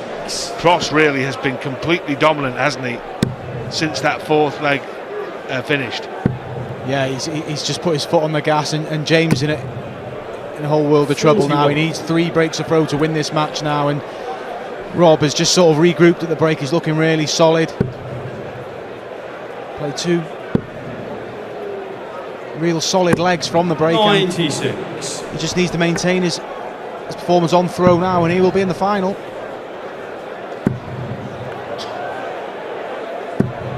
$140. Yes, he's in complete control now. 5 maximums, those 2 ton plus finishes since the middle of the match. It's been hot cross fun. 58. For the former world champion and his supporters. Lovely position to be in this, Mark. Obviously 4 up 60. here, with legs starting to run out. Just needs 2 more legs, but at the same time you've got to avoid that sort of feeling that the job's done, haven't you? You've still got to get over the line and cross the line, run through the line. 140. Of course, he can get the next 2 legs. He's won this semi-final in double quick time. He's just getting himself ready for another game. It's it's one of them. You don't want to get dragged off of James any hope. Just get the job done. Played really well from the break, and he'll just reel off these 2 legs and get himself ready. Well, his record this year in the Premier League against Michael van Gerwen, he won't need me to remind him, is absolutely shocking. Rob Cross, 105. where he was hammered on both occasions. 7-2 in the first meeting, 8-2 in the second. He didn't get an average above the mid-90s. Robbie requires 16. He wants double 8 here to go 5 up with 6 to play. Otherwise Wade could stay afloat, can stay afloat. James require 100. So a chance has to go. It's a good mark here. He's down the treble. He's gone the wrong side. Just not happening for James Wade. 40. And Rob will return now. 3 more to double 8. And a chance to put himself within one of the finals. He hits it first start. 6 legs left. James needs them all. Game on. When we talk about Rob Cross playing Michael van Gerwen, let's have it right. He won the meeting that really mattered, didn't he, at the Alexandra Palace in the semi-final of the World Championship. And if you want to point out that Van Gerwen missed match darts, multiple match darts in that semi-final, so what? 100. Cross won the semi-final and went on to win the World Championship. Nobody cares about who missed darts at a double mark, do they, in World Championship matches? They care about who hits them. That is for sure, and that's what Rob, if he's looking like he's going to get the job done here, he's got to use that performance. He's got to try and forget about the hammerings he's taken, because odds are you're going to have an inferior record against Michael van Gerwen, but you've just got to think about the games you've won, and he's just got to try and produce something and settle. He just, when he's played Michael in this Premier League campaign, the early exchange, he's just let it blitz him by, so he's just got to settle into the game, but still got to get the job done here, but we expect him to. 60. And the fact is, if Cross beats Van Gerwen in the final later on tonight, no one will care what the score was when they met in the round robin series. Yeah, it becomes irrelevant. 177. Really treats this to one of Van Gerwen's favourite shots, the 177.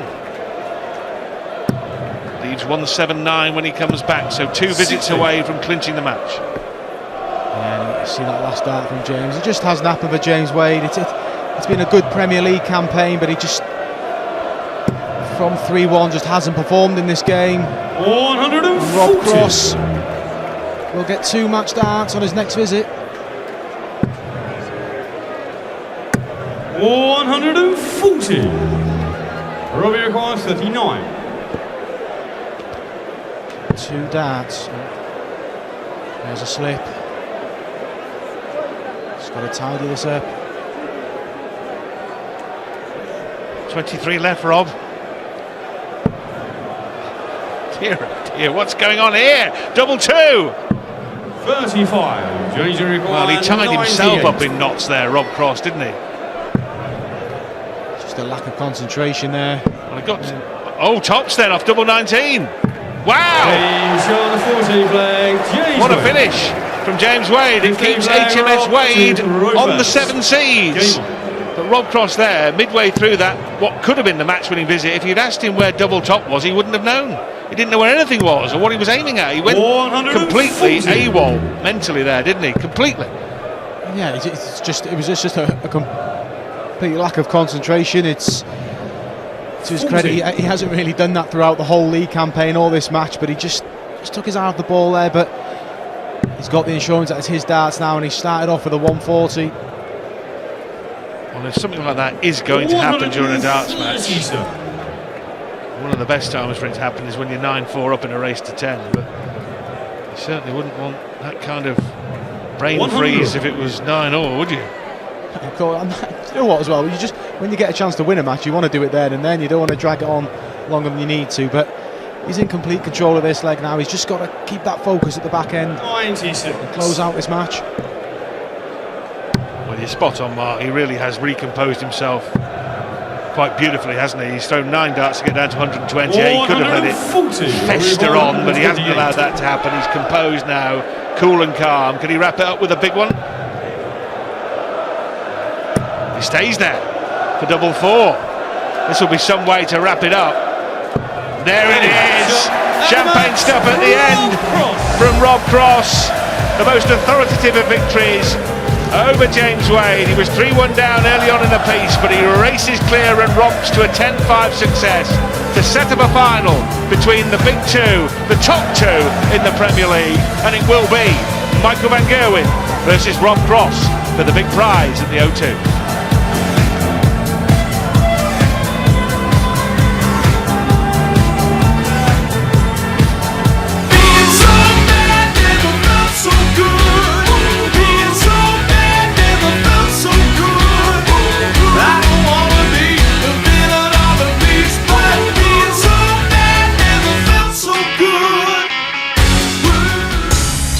Anthony Joshua tops the bill at historic Madison Square Garden, New York. Will AJ impress on his US debut as he defends his world heavyweight crown against former title challenger Andy Ruiz Jr. There's a packed undercard before the big one. Coverage gets underway from 10 p.m. Saturday, June 1st on Sky Sports Box Office. Sky customers should go to channel 491 or Box Office to book the event. For more information on all the ways to watch, go to skysports.com/Joshua. Virgin Media and TalkTalk customers, contact your operator.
Finals night of the Unibet Premier League from the O2 Arena here in London. Michael Van Gerwen a 10-7 win over Daryl Gurney, and Rob Cross seeing a 10-5 victory over 2009 champion James Wade. Wade started well against Rob Cross. 3-1 lead. But Cross kept his cool. Checkouts of 103, 112 and 128. Wade couldn't live with it. Cross 100.31 average, a 10-5 victory. So Michael Van Gerwen will take on Rob Cross in the final here at the O2. Rob Cross talking to Rod Studd. Rob, really well done and congratulations on reaching the Premier League final. How are you feeling? Yeah, not too bad. It was a weird game. I started to miss that 32 earlier on, and I think I had like one dart at it, first 2 or 3 legs, and I can't understand why I didn't go. But at the same time, I'm really glad to reach the Premier League final. Yeah, I mean, you pulled clear and won relatively easily in the end. But you know, you played James last week, so does that affect what happens here, or did you put that out of your mind completely? No, not at all. I'll be honest with you, from my front, I come in, I felt fresh. I thought I could have been a bit better on my doubles, which would have been easier, but at the same time, I've got a final to prep for now, so whatever happened, it's got to go. Final against Michael Van Gerwen. We won't talk about what happened this year in the Premier League because the results weren't great, but do you focus more on remembering that you won the big one against Van Gerwen, the semi-final of the World Championship? Is that how you will prepare and think about that game more than the Premier League games? No, in fairness, if I come out like myself, I win. If I don't, then obviously that wasn't good enough there, so I need to improve. As long as I come out like myself, I'll be fine, and I'll roll my own. How will you prepare now? Because it's new territory, if you like, for a Premier League, isn't it? Because last year you got to the semis but no further. So what are you going to do this time? I'm going to go back and have a sleep. That's what I'm going to do. I do nothing. I prep myself the same way as what I always do. It's 2 games in one night and I still feel fresh, and to be honest with you, I just need to be a bit more clinical, and there's nothing wrong with that. Yeah, well done. We'll see you in the final, Rob. Thanks for talking to us. Appreciate it. Good luck. Very good performance from Rob Cross in the end there. Yeah, he deserved the win. I mean, he was just a more controlled player in that semi-final, and he made good decisions early on in the game. Double 16 wasn't happening for him, so he just got rid of it and went for double 18. He hit it. A little bit of a mess before the first break, but ultimately he played a great game, and he performed really well, and he's got a good chance in the final now. He's playing his nemesis though, Michael Van Gerwen. Like we touched on there, or Rod Studd touched on there, the semi-final in the World Championships, that he's only beaten him once since as well, so it's not been all good for Rob against Michael Van Gerwen, but Rob said everything right there, and that was, I've got to play my game. If I play my game, I've got a chance, or I'll win. Rob Cross knows he has the game over long formats, not over a short best of 11, over a long format. He can deal with Michael Van Gerwen. Michael knows that as well. That said, you've still got to do it on one of the biggest stages, on one of the biggest nights in world darts. Rob Cross for me is a different player when he can relax. Against James Wade, he relaxed, and he was by far the better player, even though he went 3-1 down. At that point, he didn't hit the panic button at all. He just carried on, and he deserved the win. Van Gerwen didn't play particularly well in his match though. That'll give Cross hope, won't it?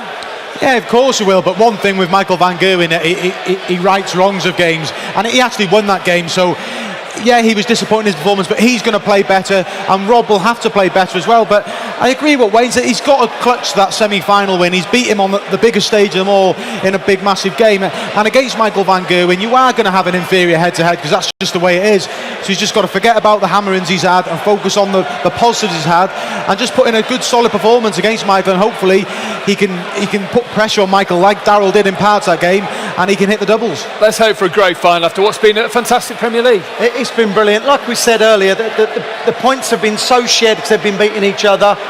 Is this where Rob Cross actually becomes a threat to Michael Van Gerwen? Because all we keep saying is Michael Van Gerwen's here, the rest are there.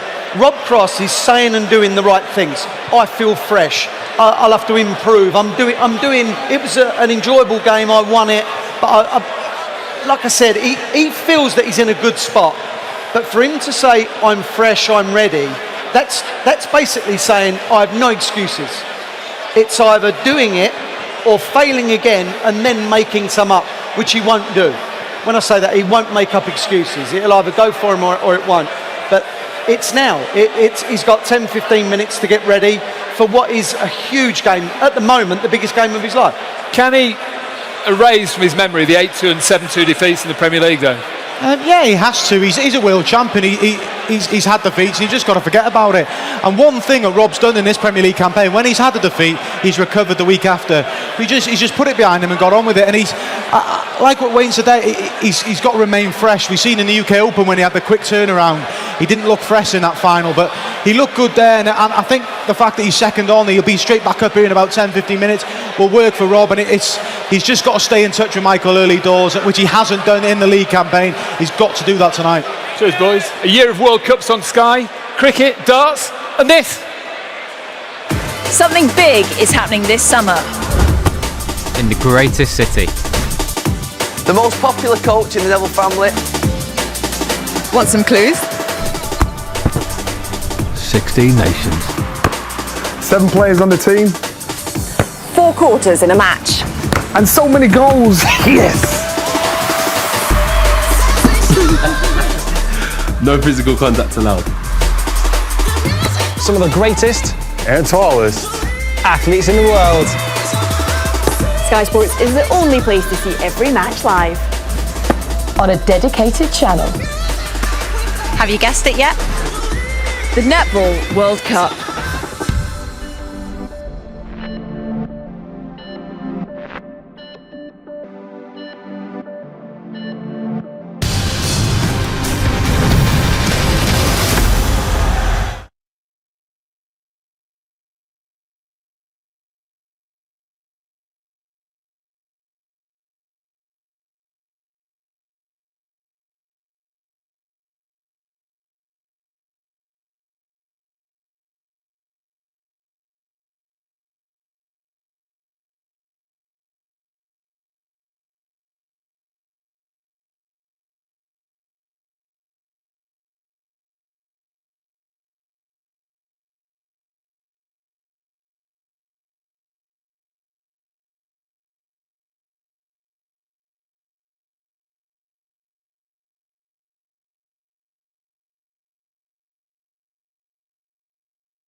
Talking about Premier League finals night here at the O2.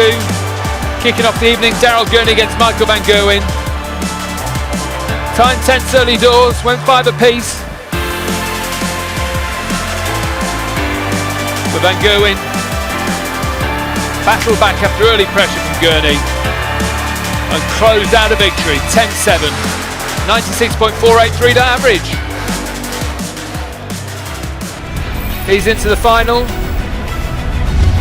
where he'll take on Rob Cross, who's got a 10-5 victory over James Wade. Rod Studd has been out and about here at the O2, looking behind the scenes. Right, the action's underway in our first semi-final between Michael van Gerwen and Daryl Gurney. We thought we'd take the time to give you a little tour behind the scenes at the O2 Arena on finals night in the Premier League darts. This is where no one gets to go, so come on in. And we've got over 120 TV companies from all over the world broadcasting it. And this is an arena where we've seen some of the greatest pop stars ever to broadcast and star on the stage and screen. Ed Sheeran's been at the O2 before, Rihanna has been at the O2 before. And tonight it belongs to all the best darts players in the world. MVG, Rob Cross, Daryl Gurney, James Wade. Right, this is the press office where all the world's media are here watching the action. Let's go and take a peek behind the scenes here, have a look what they're up to. As I mentioned, there's TV companies from all over the world. Arjen's here from the Netherlands. I mean, you've covered darts all over the world, Arjen. You did the World Championship. Just tell us how special this Premier League night is at the O2. Well, it's one of the biggest events, except from the Worlds, I think. And with Michael van Gerwen in it for the last, well, what is it now, 6 years in final. And he's such a popular guy, such a major star in Holland as well as a dart player. There's nothing else than special in this evening, so goosebumps all over the place. Okay, this is the place where nobody gets to go into. This is where the CEO of the PDC, Matt Porter, is overseeing everything. Kieran, the head of security, is watching on there, and the PDC guys, Jamie and Adam, are also here as well. Matt, this has become a really mega event, the Premier League Finals, hasn't it? It's grown into something quite special. It's a fantastic arena and a fantastic event now. It has, and I think to showcase the finals here at the O2 Arena, one of the most iconic venues in the world, is sensational. You know, we get great crowds all around UK, Ireland, Western Europe, and to finish off here in London at this sensational place is quite appropriate, I think. Well, that's the end of the first session in the first semi-final. Michael van Gerwen and Daryl Gurney level at 5 legs apiece. Remember, it's a race to 10 legs. They'll go off stage now for a little breather, just to cool down from the heat of the big stage. They'll be back on in a couple of minutes. Gives us a chance to have a little look behind the scenes in the commentary box. You get the feeling that Michael is now feeling it. He started off all right, started off better than Daryl Gurney. I'm not sure he is anymore. Just tell us, what is it like to be in here instead of up there in the commentary box? I can't lose sat here, I'll tell you. It's miles better. Knows how much work goes on behind the scenes, Mark. Incredible. Yeah. There's so much that goes into putting on this whole Premier League campaign, the whole PDC circuit as well. There's a lot of people that work hard that we don't see, but it's just a massive event, and the players are their credit because they come on and put on a good show for everyone here. Just setting up these stages is a mammoth task in itself. Yeah, it starts 3 or 4 days in advance, and it takes a day to take down. And when the league phase is on, it's out of one city, drive to another, set it up, and that goes on. That goes on for the best part of 4 months. We've been in the biggest arenas around Europe. It's quite an incredible thing, isn't it? Yeah, it's fantastic, and it's a testament to how the sport's grown. It's the players have helped out, but the guys behind the scene as well, big sponsors getting involved, and going into these new cities like Michael helping out in Holland with Rotterdam, and then we had Germany this year, Max Hopp getting to play as well. So the sport just keeps growing and growing, and the crowds are getting bigger and bigger. Next up after this, the World Cup gets underway in June. Just have a look at what's in store. Brilliant. Yeah, it will be spectacular. I've got to say, I did the draw for it, and I don't feel good about it because there's a few there that are really tough. And the Wales, Singapore is going to be tough. Scotland, Denmark. I'm glad I'm not in the team anymore after that draw. And there's another one that is going to come, and that's England, and they take on the Philippines. Honestly, I think the Philippines are so underestimated as a team. Netherlands, Spain's going to be tasty as well. Yeah, well, the Spaniards always have a good World Cup, don't they? They were sort of the marquee team in the first World Cup, upsetting England, and they know what it's like to upset these big teams, and it's that pairs format, just first to 5 legs. Michael playing with Jermaine this year. Will Jermaine feel the nerves on that first round game? So the World Cup's a fantastic opportunity for the lesser known players, and it puts pressure on the big teams as well. It's been dominated by England and the Netherlands over the years. Will that change this year, do you think? I think it does, yeah. I don't think Michael van Gerwen wins it with Jermaine Watamina, and that is nothing.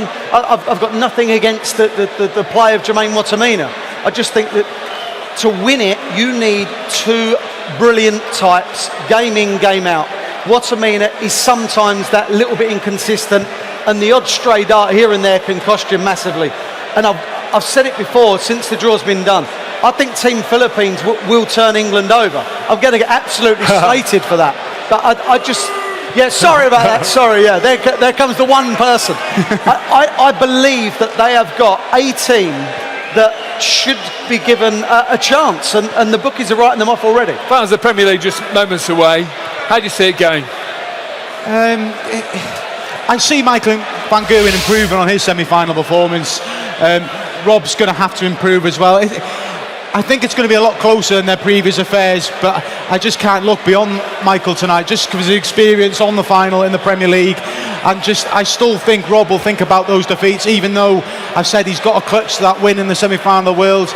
I just think it's going to be a bit too much for tonight. It will be closer, but ultimately I just see Michael winning the title. Rob Cross has got to clear the memory of that, hasn't he? Yeah, I'm not a believer in got to get out the gate quick, got to assert, got to do this. What I do believe is if Rob can keep it close and just give Michael a game in the early exchanges, whether it be 2-2, 3-3, but let Michael van Gerwen know that for a change, he's not going to run riot. And if you can change your opponent's way of thinking, you're doing something right. It'll be a great final. Find out next, live on Sky Sports.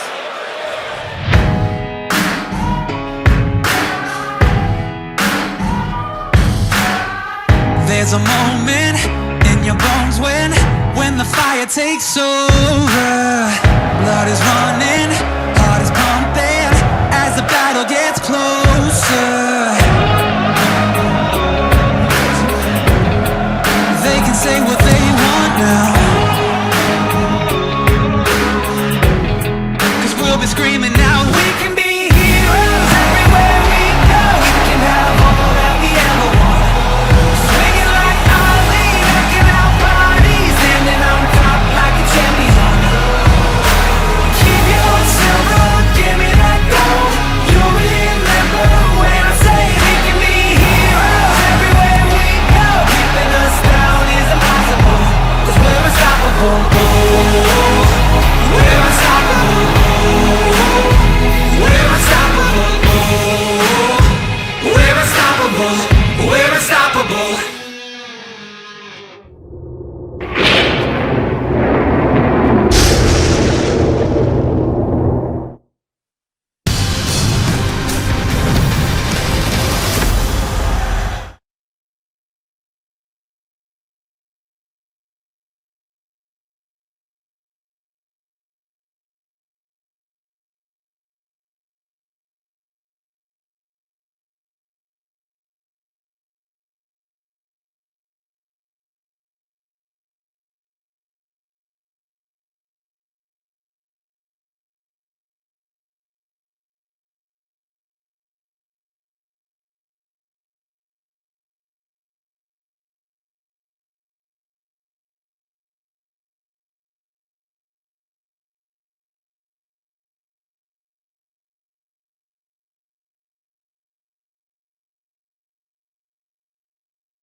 Yeah, that's from the all my team. There's no I in it, I bring in all my team. Gas when they saw my team.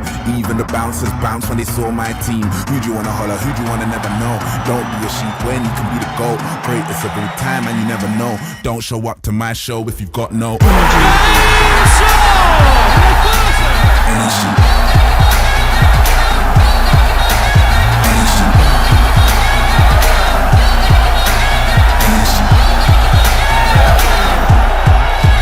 energy.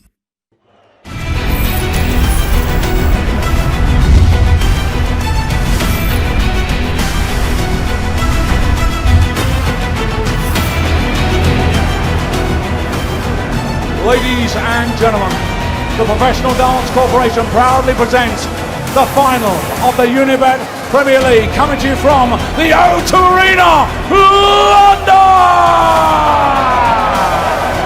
And now, ladies and gentlemen, the world number one and the world number two collide in the grand final of the Unibet Premier League. Well, the waiting is over. And now, ladies and gentlemen, for the thousands joining us live and the millions joining us around the world, it's time to meet the finalists. Firstly, would you please welcome in his first ever Premier League final, the winner of 6 British ranking events, the former champion of the world, voting Rob Cross!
Ladies and gentlemen, from Clayman in the Netherlands, it's time to meet award number one.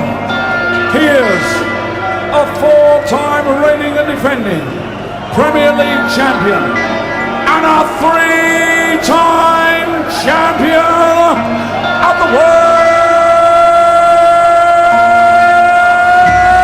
mighty Michael.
started 17 weeks ago. 9 title hopefuls, 9 contenders set off on an incredible journey around some of the biggest venues in Europe. And it's ended up here at the O2. The final, the Unibet Premier League. Van Gerwen against Cross. What's going to happen here? It promises to be a close affair, not based on their previous encounters, but just on the way these two perform throughout the Premier League. We touched on it. Rob's got to forget about the 2 league games, and he's just got to play like he has in the remainder of the campaign. And he can take a bit of comfort in the fact Michael struggled in his first game a little tonight, so he's got a chance, but he's just got to forget about those heavy defeats and just put on a performance and play really relaxed. He looked really relaxed in that last game, and he's just got to carry that into this game. The world number 1 against the world number 2, fitting way to round off the Premier League. Yeah, and the best 2 players in the Premier League as well, positions 1 and 2 as well. So it's the correct final in that sense. But we just hope that Rob can sort of compete. He hasn't put on a performance against Mike, but we all know he can. He's beat him in a semi-final of a World Championship. So he's just got to play with confidence and just settle from the early stages. And any chance he's got to take against Michael tonight. Fascinating match. Wayne Mardle and Stuart Pike taking you through commentary. Thank you, Dave. From Newcastle to Cardiff, Belfast to Berlin, Rotterdam to Dublin, Liverpool to Aberdeen. 4 months of spectacular darts. It all comes down to this. At the O2 here in London, the number 1 against the number 2. It's a blank piece of paper. It's Rob Cross against Michael Van Gerwen to be crowned the Premier League champion 2019.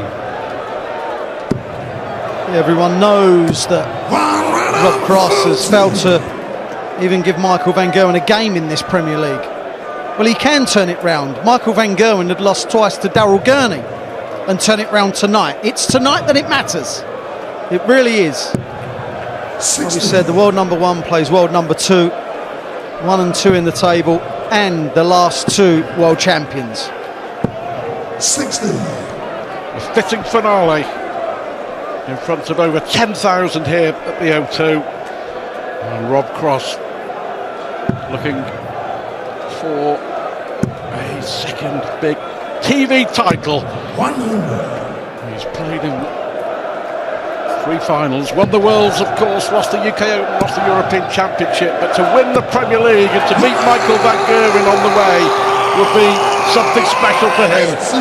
But Van Gerwen it is who is putting down a marker in this opening leg. 58. Michael requires Cross won the darts. He was thrown first. You wouldn't believe that by the scoreline. 89. Rob is only at 1 treble in this leg. And we've said before that he knows he's been getting railroaded, annihilated, if you like, by Michael Van Gerwen. So getting behind early will bother him. It will. Last dart in hand with a break of throw in the very first leg of this final by the defending champ, appearing incredibly in a 7th consecutive Premier League final. 57. Every single final since he made his Premier League debut back in 2013. What a record.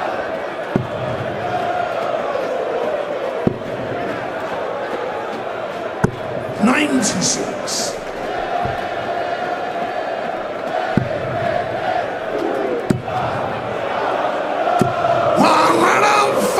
Experience will count for a lot, I'm sure. That's where Michael Van Gerwen will feel that the destiny of this match is in his hands rather than his opponent, and that's the way he will want it.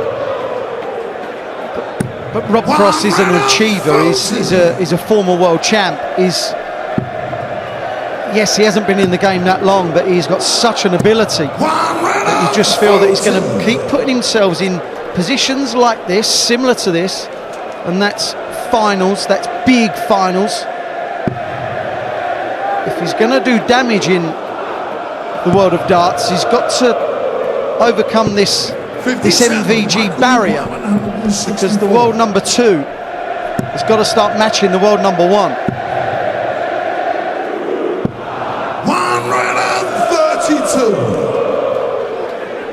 Well, again, Van Gerwen leaving 32 after 12.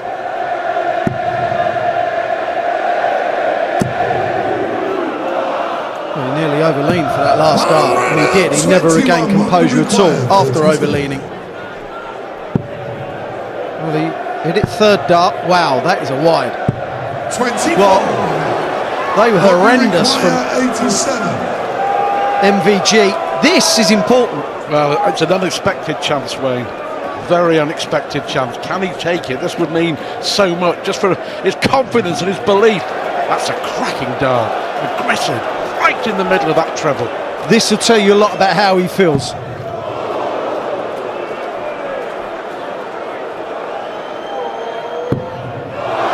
No, that wasn't the bad dart, it was the one before.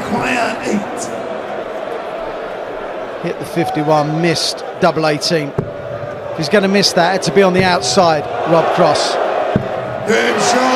It was only a double 2, but look at the reaction. Well, Rob Cross has got to watch himself here, because already he's making mistakes that he just may not be able to get away with long term. In the Premier League this year, Van Gerwen winning 7-2 and 8-2. In the Premier League last year, 7-2, 7-2, and then 10-6 in the semi-finals. So there really is no margin for error for Rob Cross here. And the worst thing for Rob Cross is he knows what's happened. He knows that the annihilations he's taken in the league phase, but it's the fact that he's 2-0 down and Michael isn't playing well. That's what will annoy him. 92 average, yes. Michael Van Gerwen, 92.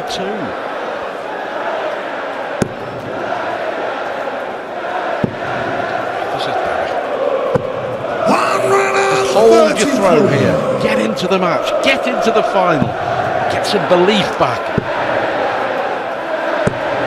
58. After 10 legs, if he can be 6-4, then it's okay, because Van Gerwen knows that he's in a contest. Can't just keep running away from Rob Cross. Got to be careful here. Wow, that flicked the flight.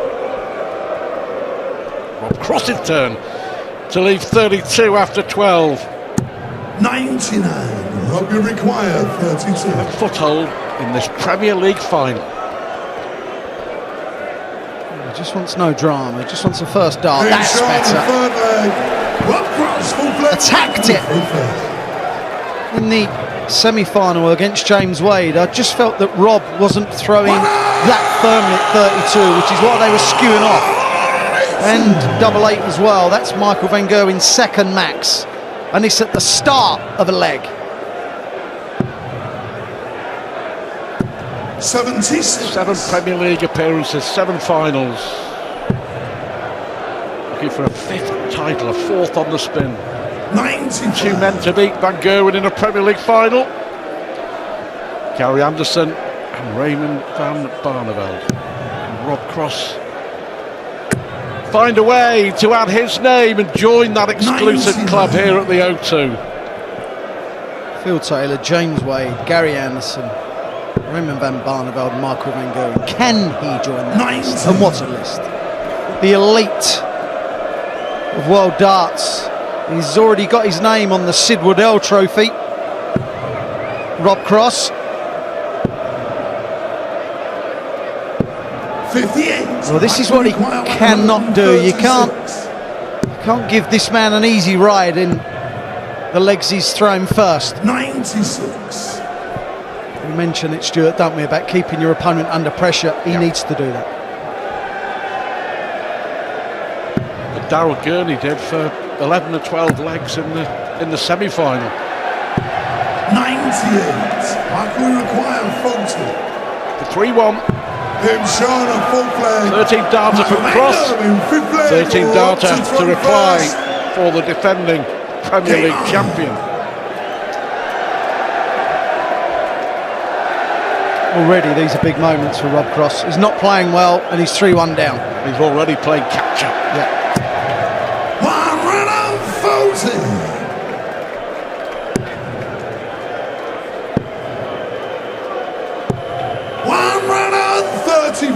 £250,000 for the winner of the Unibet Premier League this year.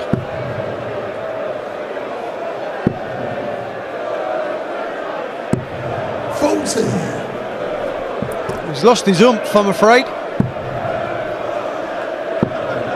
Every player that you see in the Premier League, but they're all first start merchants. You put the first start in the requisite segment and you'll see the rhythm and routine. See how good it is when they miss. It's when the proper champ comes out. That was miles better from Rob Cross. Lovely description.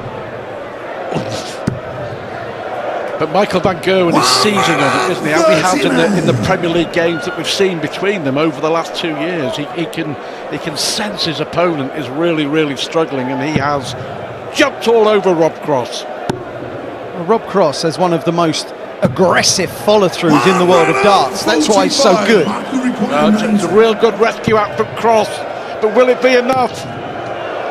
Will it be enough? What a finish from Michael Van Gerwen. Cross had given himself every chance with 6 fantastic darts, and Michael Van Gerwen shrugs off the bounce out and follows it up. Game on! Bang! Another break, 4-1. Is that the game changer? Van Gerwen over the last probably year, maybe 6 months, has had a proclivity to go different ways on 90. He went bullseye earlier in the semi-final, went for 54 that way. I've seen him go for the 60. You never quite know what he's going to go for, but the 54-36 worked then, even after the bounce out. Rob Cross averaging 100, but he's only had 3 darts at a double. What is he to do? 51. He's got to put more pressure on Michael Van Gerwen when Michael Van Gerwen is thrown first. He's just not doing it often enough. 58. And there are good shots thrown in. Of course there are from Rob, but he's got to put more together. He's not being as consistent as he needs to be right now. And his timing's off. That's why the darts are going high and low. I think there's also a case to be made here, Wayne, that Cross is now trying too hard. I agree. 100. And that is actually making it worse for him. You don't need to be dart perfect to beat Michael Van Gerwen. We all felt that we did when we played Phil Taylor back in the day. But you didn't have to be. Just had to be, your timing had to be good. That is 5-1. Well, the 90 in the previous leg, that was just another nail. He just has a knack. One runner, knows how to win. Michael Van Gerwen.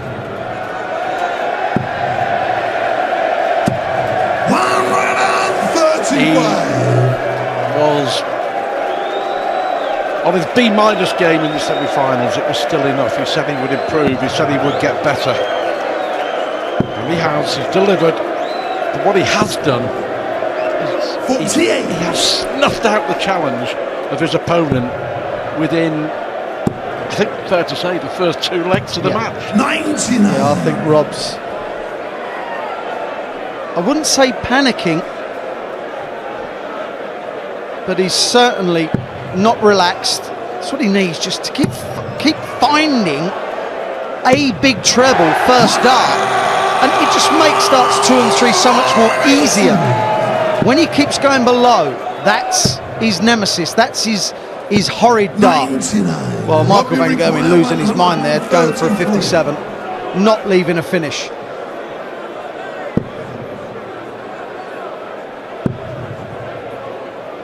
For a 60. That's okay. It's okay. Get a leg back.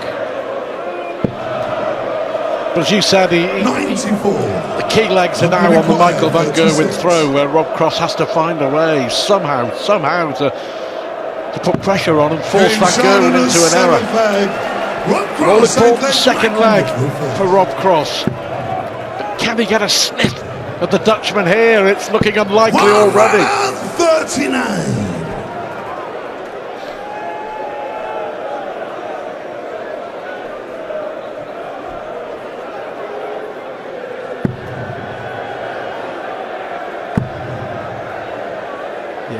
His timing's just off.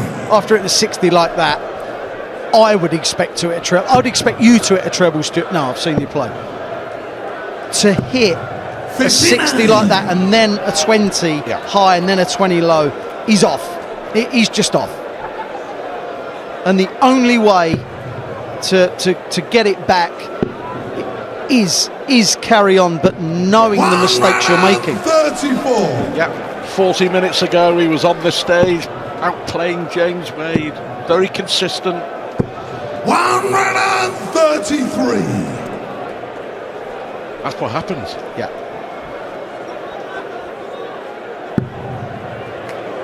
Well, at least he's getting the first dart in now. And when he does, he's a different animal. First bit of emotion that we've seen from Rob Cross. 134 well, will require 87. He missed this in the second leg. He hit the 51 and missed the 36. This is huge. 60 or 20. Double five. Well, after the 180 he's just hit, this would send out a message to MVG.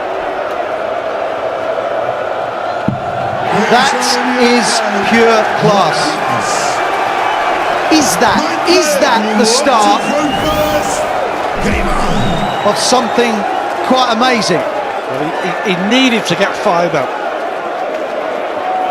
Michael not too impressed, but Rob Cross needed to get fired up, and the maximum and that double five has done just that. The adrenaline now is pumping through those veins. He's a different player in the space of 3 visits to that hockey. Yeah, the difference in pace, the difference in belief. It's the final. 102 plays 103. It is what we expected. That was quality.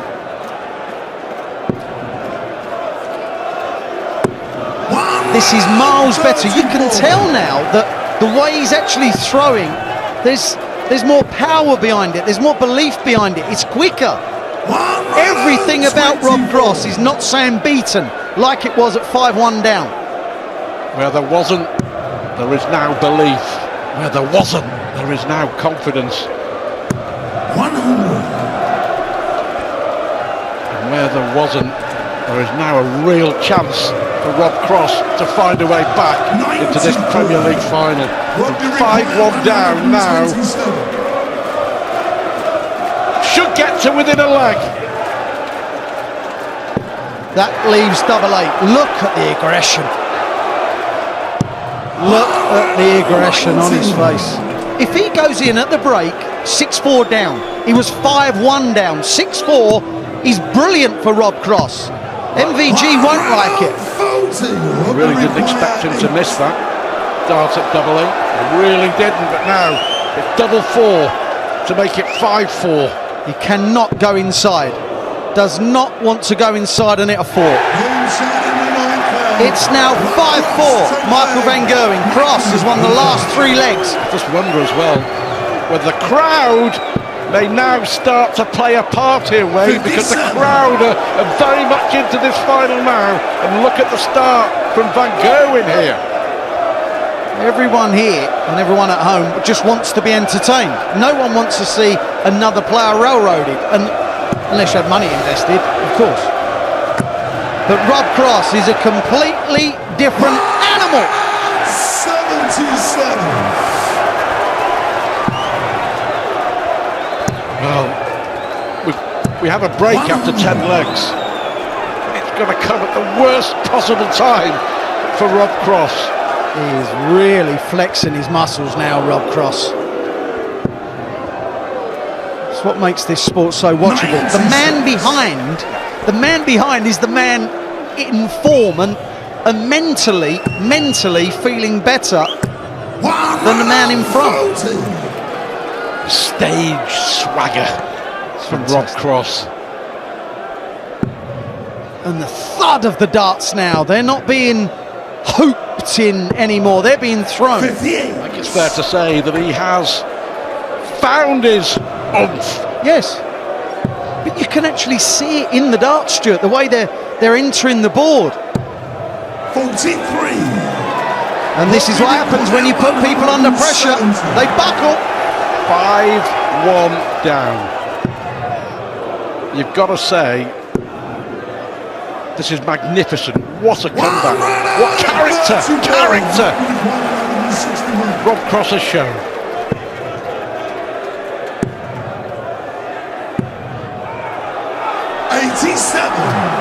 What we require 36. What a final this is turning out to be.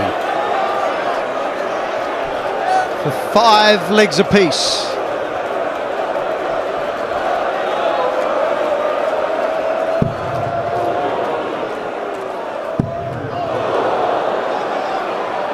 That was rubbish, Bobby. That's what he said. 9-9. 18. Wow.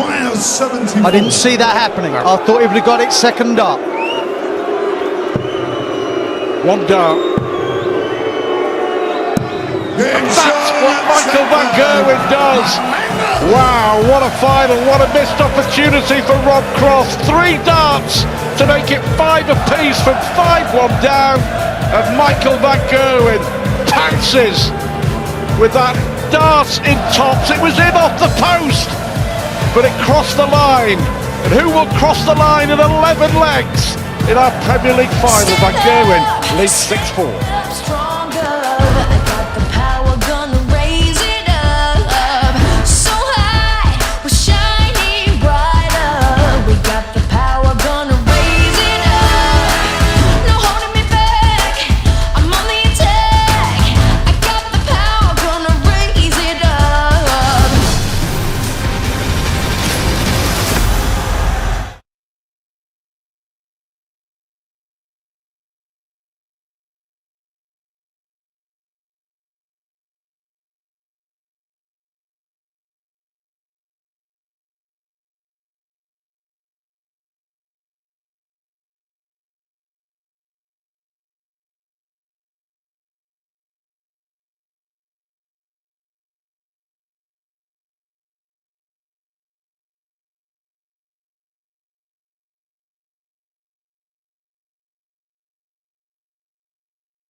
Rob Cross misses double 9. He said it was rubbish. Michael Van Gerwen then wanted 74 to take a 6-4 lead, and he did, and he was pleased because it was looking like it was going to be 5 legs apiece after Michael Van Gerwen took the lead 5-1, but Rob Cross has come roaring back, and this is the final of the 2019 Premier League. It's a brilliant exhibition of darts. 100 from Van Gerwen, 102 average from Rob Cross. Still so difficult to call the winner. Well, Stuart Parker's left the commentary box. I'm now in the Ladies and gentlemen, the 11th I'm in the presence of a darting deity, Rodri Studd. Rodri, what do you make of it? Well, when Van Gerwen went 5-1 up with that 112 checkout, I swear I saw the trophy engraver pulling up in the car park, ready to get his business done early doors. But great rally by Rob Cross to win 3 straight legs, and of course it could and probably should have been 4 straight legs to level up at 5 apiece, but for the missed doubles you just alluded to. But he's still, at least he's got himself back in the game. Back in the game, only 1 break behind. Of course, he has got the darts if it goes all the way to the 21st leg. So all not lost for Rob Cross. 96. Here we see.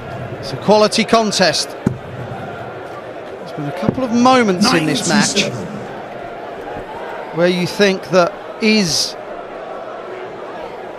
MVG going to get away from the 2018 world champ. He took out 90 to go 4-1, then 112 to go 5-1, but that's 74. That's 74 to go 6-4. How important is that going to be as well? 140. And he's not 100% convincing. This is not the railroading that we witnessed last year when Michael Smith was struggling to keep his head above water right from the early legs of the match, and eventually succumbed 11-4.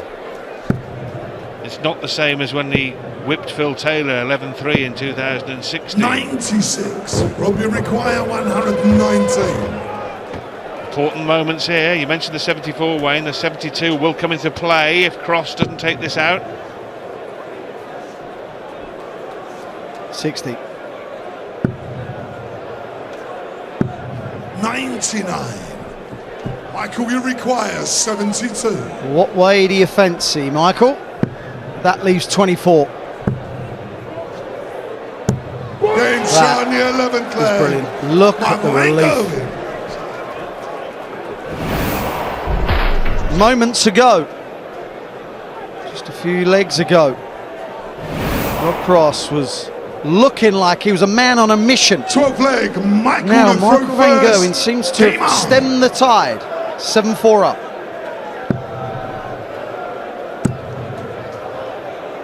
And yet another 177 from Michael Van Gerwen. He's made shots between 171 and 177, very much his speciality in this year's Premier League. 139. He chases here 2 of Phil Taylor's Premier League records. Hold the phone. Hold the phone. He's chasing more records. He's chasing 9 dart records in the Premier League. Have not seen one since 2017 when Adrian Lewis popped one in against Raymond van Barneveld in Liverpool. Michael, you require 144. 60-60-24. 92. We always say the same thing. It's about winning the leg once you miss it. It's about winning the leg even if you hit it, really, isn't it? Yes. 57. Michael, you require 52. Anyway, it's about hitting the 52 here and having survived that scare. Game shot in the 12th in the 10th leg. Van Gerwen not only won the 10th, he's won the 11th and the 12th, and he leads by 4. Much to the delight of RVP. Van Persie. But those records that Michael rudely interrupted the discussion about. Taylor has won the Michael, please. Phil Taylor has won the Premier League on 6 occasions. Michael Van Gerwen trying to get to 5. Phil Taylor's best ever consecutive run of titles, 4, 2005, 6, 7 and 8, and Van Gerwen will equal that tonight if he wins, having won in 16, 17 and 18.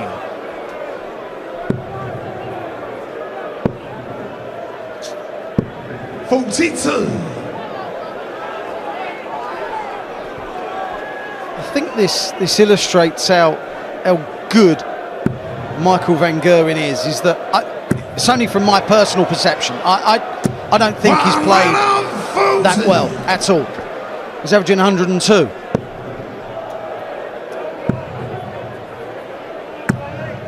He cracks in yet another 2 big trebles. 164. Decided to go the 60 route first. Has been known to go 54 first.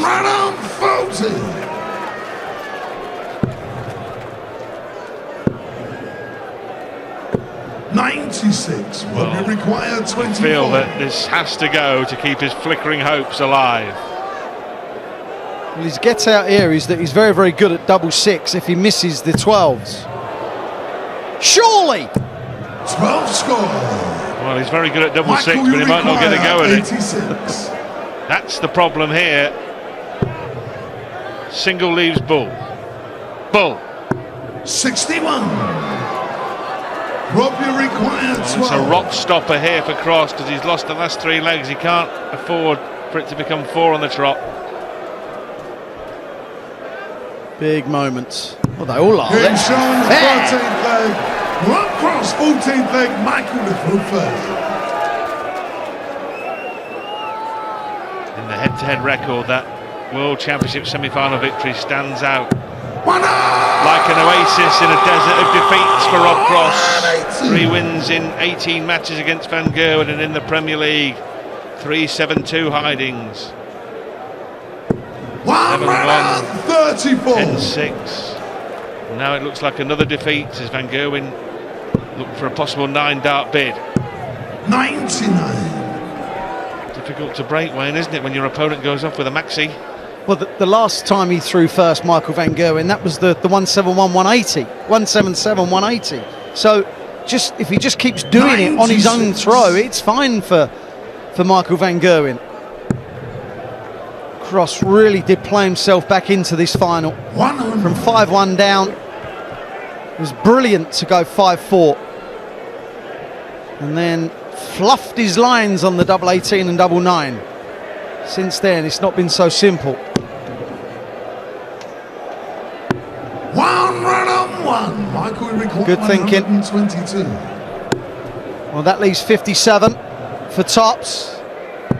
He leaves double 12 after all that, but that's fine. Rob, you require 170. Because Rob Cross has to take out the biggest fish of them all. I think we should start calling it the wow shark, because that is the biggest fish of all. 84. Michael, you require 24. Double 12 to go within a couple of legs. Ooh, 6. Game shot on a 14th leg. No problem. Michael Van Gerwen, 15th 9-5 leg. up. To throw first. Game on. I'm sure Rob Cross, like the rest of us, will hark back and harp on about those 3 missed darts at double, which would have levelled the matchup at 5 apiece. They seem absolutely crucial now. Yeah. And of course Van Gerwen may have won anyway, but it certainly 59. was a potential tide turner, wasn't it? Yeah. Yeah, there's been a few in this match. The 90 to go 4-1 from Van Gerwen. The 74. 96. Crucial. You talk about missed doubles in Premier League finals. You can't help but remember. And still, 58. years on, you can't help but sympathise with Peter Snakebite Wright when he missed those 6 darts to beat Van Gerwen in 2017. And he still had the darts in the last leg. 100. The final leg, but he could not find a way back. And Van Gerwen is not offering Cross a way back here as he pummels in his 5th maximum.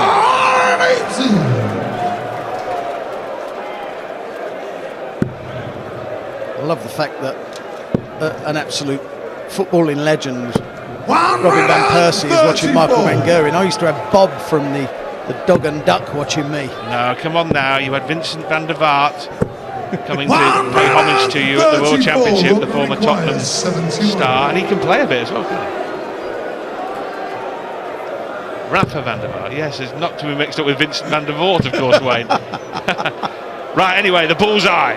Serious business. Serious business. Otherwise, Van Gerwen can go to the hill. 46. And he will go to the hill here if he can mop up this 70. Double 8. Double 4. Game shot on a 15th That is quality. leg. Michael Van Gerwen. What wasn't quality 16th leg. was the attempt at 39 from Rob Cross to leave 32. Sometimes you've got to play that little bit safe. And he pulled it. Late release. Stress. 140. Well, in 2013, Michael Van Gerwen famously defeated Phil Taylor here at the O2 Arena. Then the 2 years of drought, when the winners were Van Barneveld and Anderson, who beat Van Gerwen in the final, both of them. Then in 2016, Van Gerwen got his name back on the trophy again when he beat the Power once more. That time it was a rout, 11-3. 2017, Peter Wright missed all those darts at double before Van Gerwen prevailed. And last year, he averaged 112, 135. taking Michael Smith down. And now he looks for a 5th Premier League title by beating the former world champion Rob Cross and the man who was runner-up in the Premier League. Rob Cross has not played poorly. Averaging 101. 59. Michael, you require Just 11 darts at a double. But is this it? Double 8. And once again, Michael Van Gerwen proves he is the premier player in world darts. Once again, he tops the table and goes on to win the big prize on finals night at the O2. He wins the Premier League for the 5th time, and for the 4th consecutive year, Michael Van Gerwen is the Premier League champion. There is Michael Van Gerwen, the Premier League champ. Milking the win for all it's got, and so he should. I think we should have a word for that man, Rob Cross. It's only his 2nd appearance in the Premier League. Lost in the semi-final last year to Michael Van Gerwen. He's now lost in the final to Michael Van Gerwen. There were 9 Premier League players and 9 contenders. They all tried to dethrone the king, Michael Van Gerwen, but they couldn't. Let's just hand over now to John McDonald. Thank you, ladies and gentlemen. What a final. And now, our presentation. Would you please welcome the chairman of the Professional Darts Corporation, Mr. Barry Hearn, and the head of sponsorship for our title sponsors, Unibet, Mr. Jack Milner. So, ladies and gentlemen, receiving £120,000, our runner-up in his first Premier League final, Voltage, Rob Cross!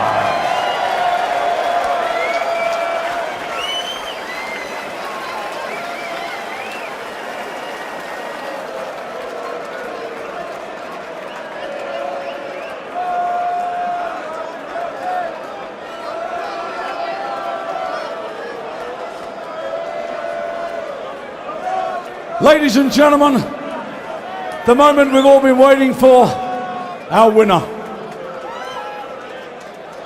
Receiving the magnificent trophy and a total tournament prize winnings of £275,000. Ladies and gentlemen, as we crown him for the 5th time, the Unibet Premier League champion, ladies and gentlemen, mighty Michael Van Gerwen!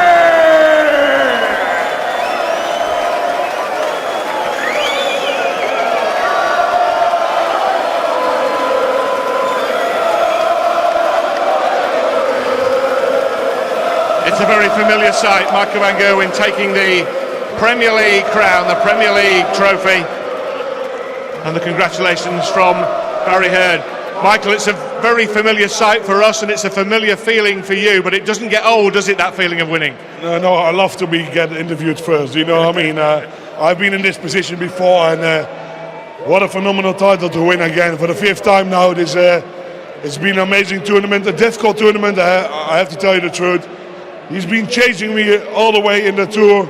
I managed to get top of the table, and now I met him here in the final as well, so he was really annoying me, but I'm really glad it was not enough. Look, we know the World Championship is the big prize in world darts, but this is such a hard competition to win over 4 months and 16 weeks and then finals night as well. Just tell us how tough it is to win this title. It's really tough. You have to be good for all the weeks. We played for 17 weeks, you know what I mean, including this night. You have to prepare yourself constantly for every game. You have to travel week after week over. It's hard, but when you're able then to win the trophy, it makes everything good, you know what I mean. I fought it so hard for this title. Of course, with my family at home, and my manager. Yeah, it's been a few last months, but it's nice. Good to be in this position. Yeah, we know it's been a tough time for you, Michael, and we appreciate that. Allow me, if you will, just to have a word with Rob Cross as well. Come on in, Rob. A lovely rivalry between you and a lovely spirit of friendship and competitiveness, and sometimes you have to shake hands and say well played, don't you? So just give us your feelings tonight on what you've achieved over the season, Rob, if you could. In fairness, the Premier League's been brilliant for me. I've really enjoyed myself. I've got to say thank you to these great crowds every week, and I'll be honest with you, I'm glad to the sponsors and everything what makes this happen, so thank you very much. On my own performance, I wasn't too bad. I still believe it, I've got double what I've got. And I had a bad year last year, but this year we correct that and we go forward. And that's what it's all about. We've seen your family here as well tonight. It's always lovely to have your wife and children here as well, obviously. And when you think back, you're now the 2nd best player in the world, bar none. There's no question about that. You've won the World Championship, and it's not so long ago you weren't even a professional darts player. So do you look at that and the whole thing and think, this isn't bad really, is it? It's not a bad life, this. It's not too bad, but I will say this, Michael, he's having his prime now and most deserved, because he's phenomenal. I've not had mine yet, so hopefully we can get a little week a bit more out, keep going, and I'll be better. You fought back really well to get back to 5-4, and then normally you're absolutely mustard on double 18, and it just eluded you on that occasion. I mean, when you look back on that, to be honest with you, I had so much adrenaline pumping through me. Obviously, I go in 5-all different game. I go in 6-4, and to be honest with you, I cost myself there. And it was all Michael's, and he played phenomenal tonight. So, fair play to him. He deserves it, but I will get him. I will. Well, you'll be back against him in the World Cup, obviously, for England, and the match play as well. Listen, Rob, congratulations on the way you've played this year. It's been terrific. We'll look forward to seeing you at the World Cup and the match play, and thanks for talking to us. Michael, just one last word if you can.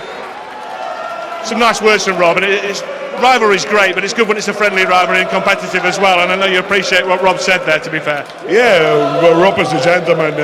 He knows what to say, and of course he must be cut at the moment because he had a huge opportunity to win another major like he did before, and what can I do? I was just happy with the way I'm not really, but in some patches in the final I play well there, and he pushed me all the way. Unfortunately, he missed a few darts for him, but I took great advantage of that. And yeah, this meant a lot to me. The 5th Premier League title, yeah, it's fantastic. 4 on the trot of those, and the Netherlands will be going looking for a 5th World Cup. It'll be your 4th World Cup. Obviously, your old buddy Raymond van Barneveld won't be with you this time. Jermaine Watamina will be alongside you. Just give us a few thoughts on that for the Netherlands at the World Cup coming up in a couple of weeks. Yeah, of course, it's a fortune for Raymond because he expects to be there. But life goes on, unfortunately, and if you don't perform well enough, then other people stand up and they take your spot, and that happened in this case. Of course, Jermaine is not that far as Raymond yet, but I hope I can help him in the next few steps. Listen, that's for another time. Tonight we congratulate you again, Michael. It's been another terrific performance. Care at the moment. No, I know you don't. Not at all. We congratulate you. Well played. Well done. Michael van Gerwen, the Premier League champion once again.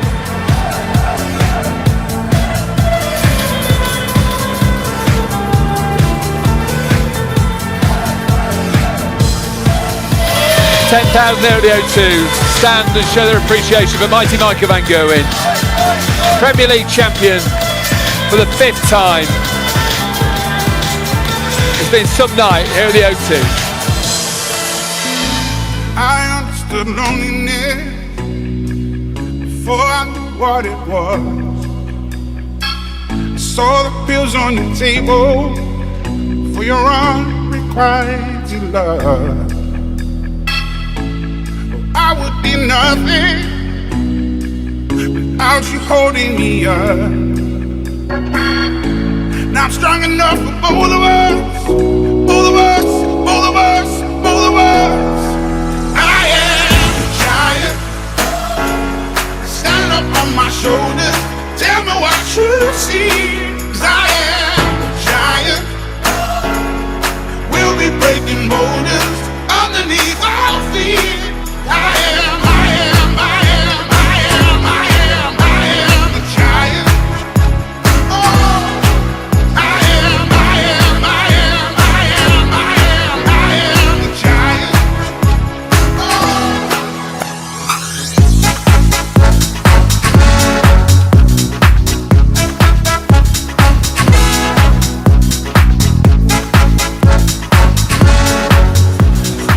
Michael van Gerwen continues his darting dominance. Have a look at the stats. What does that say about the performance tonight, Wayne?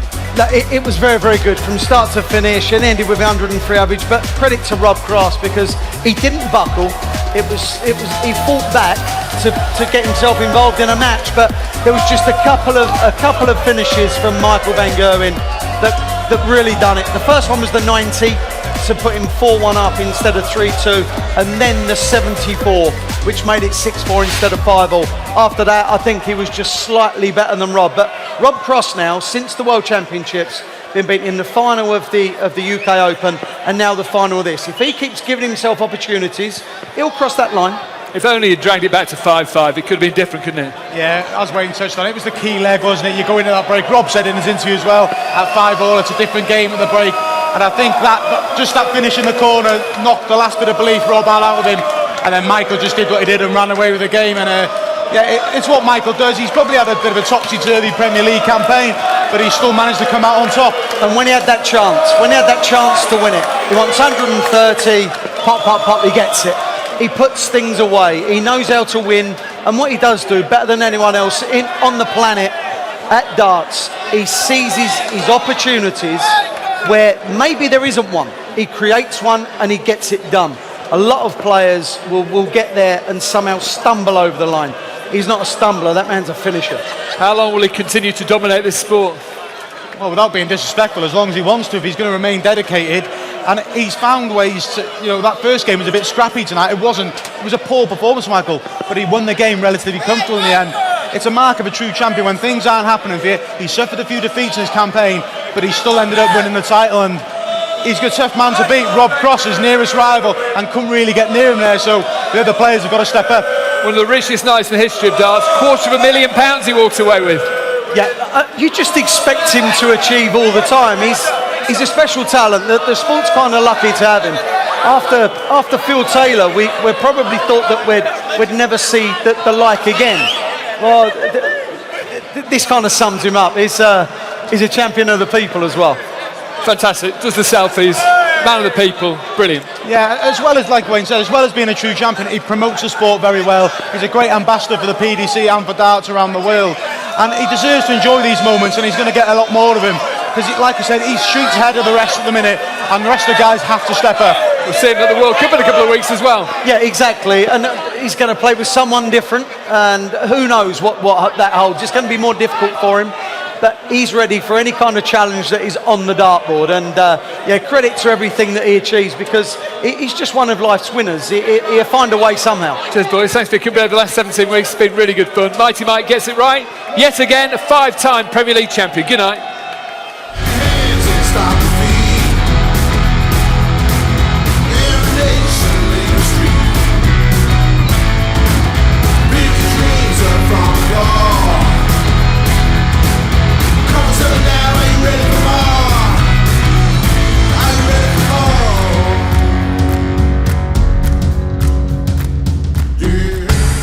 Sky Sports. Feel it all.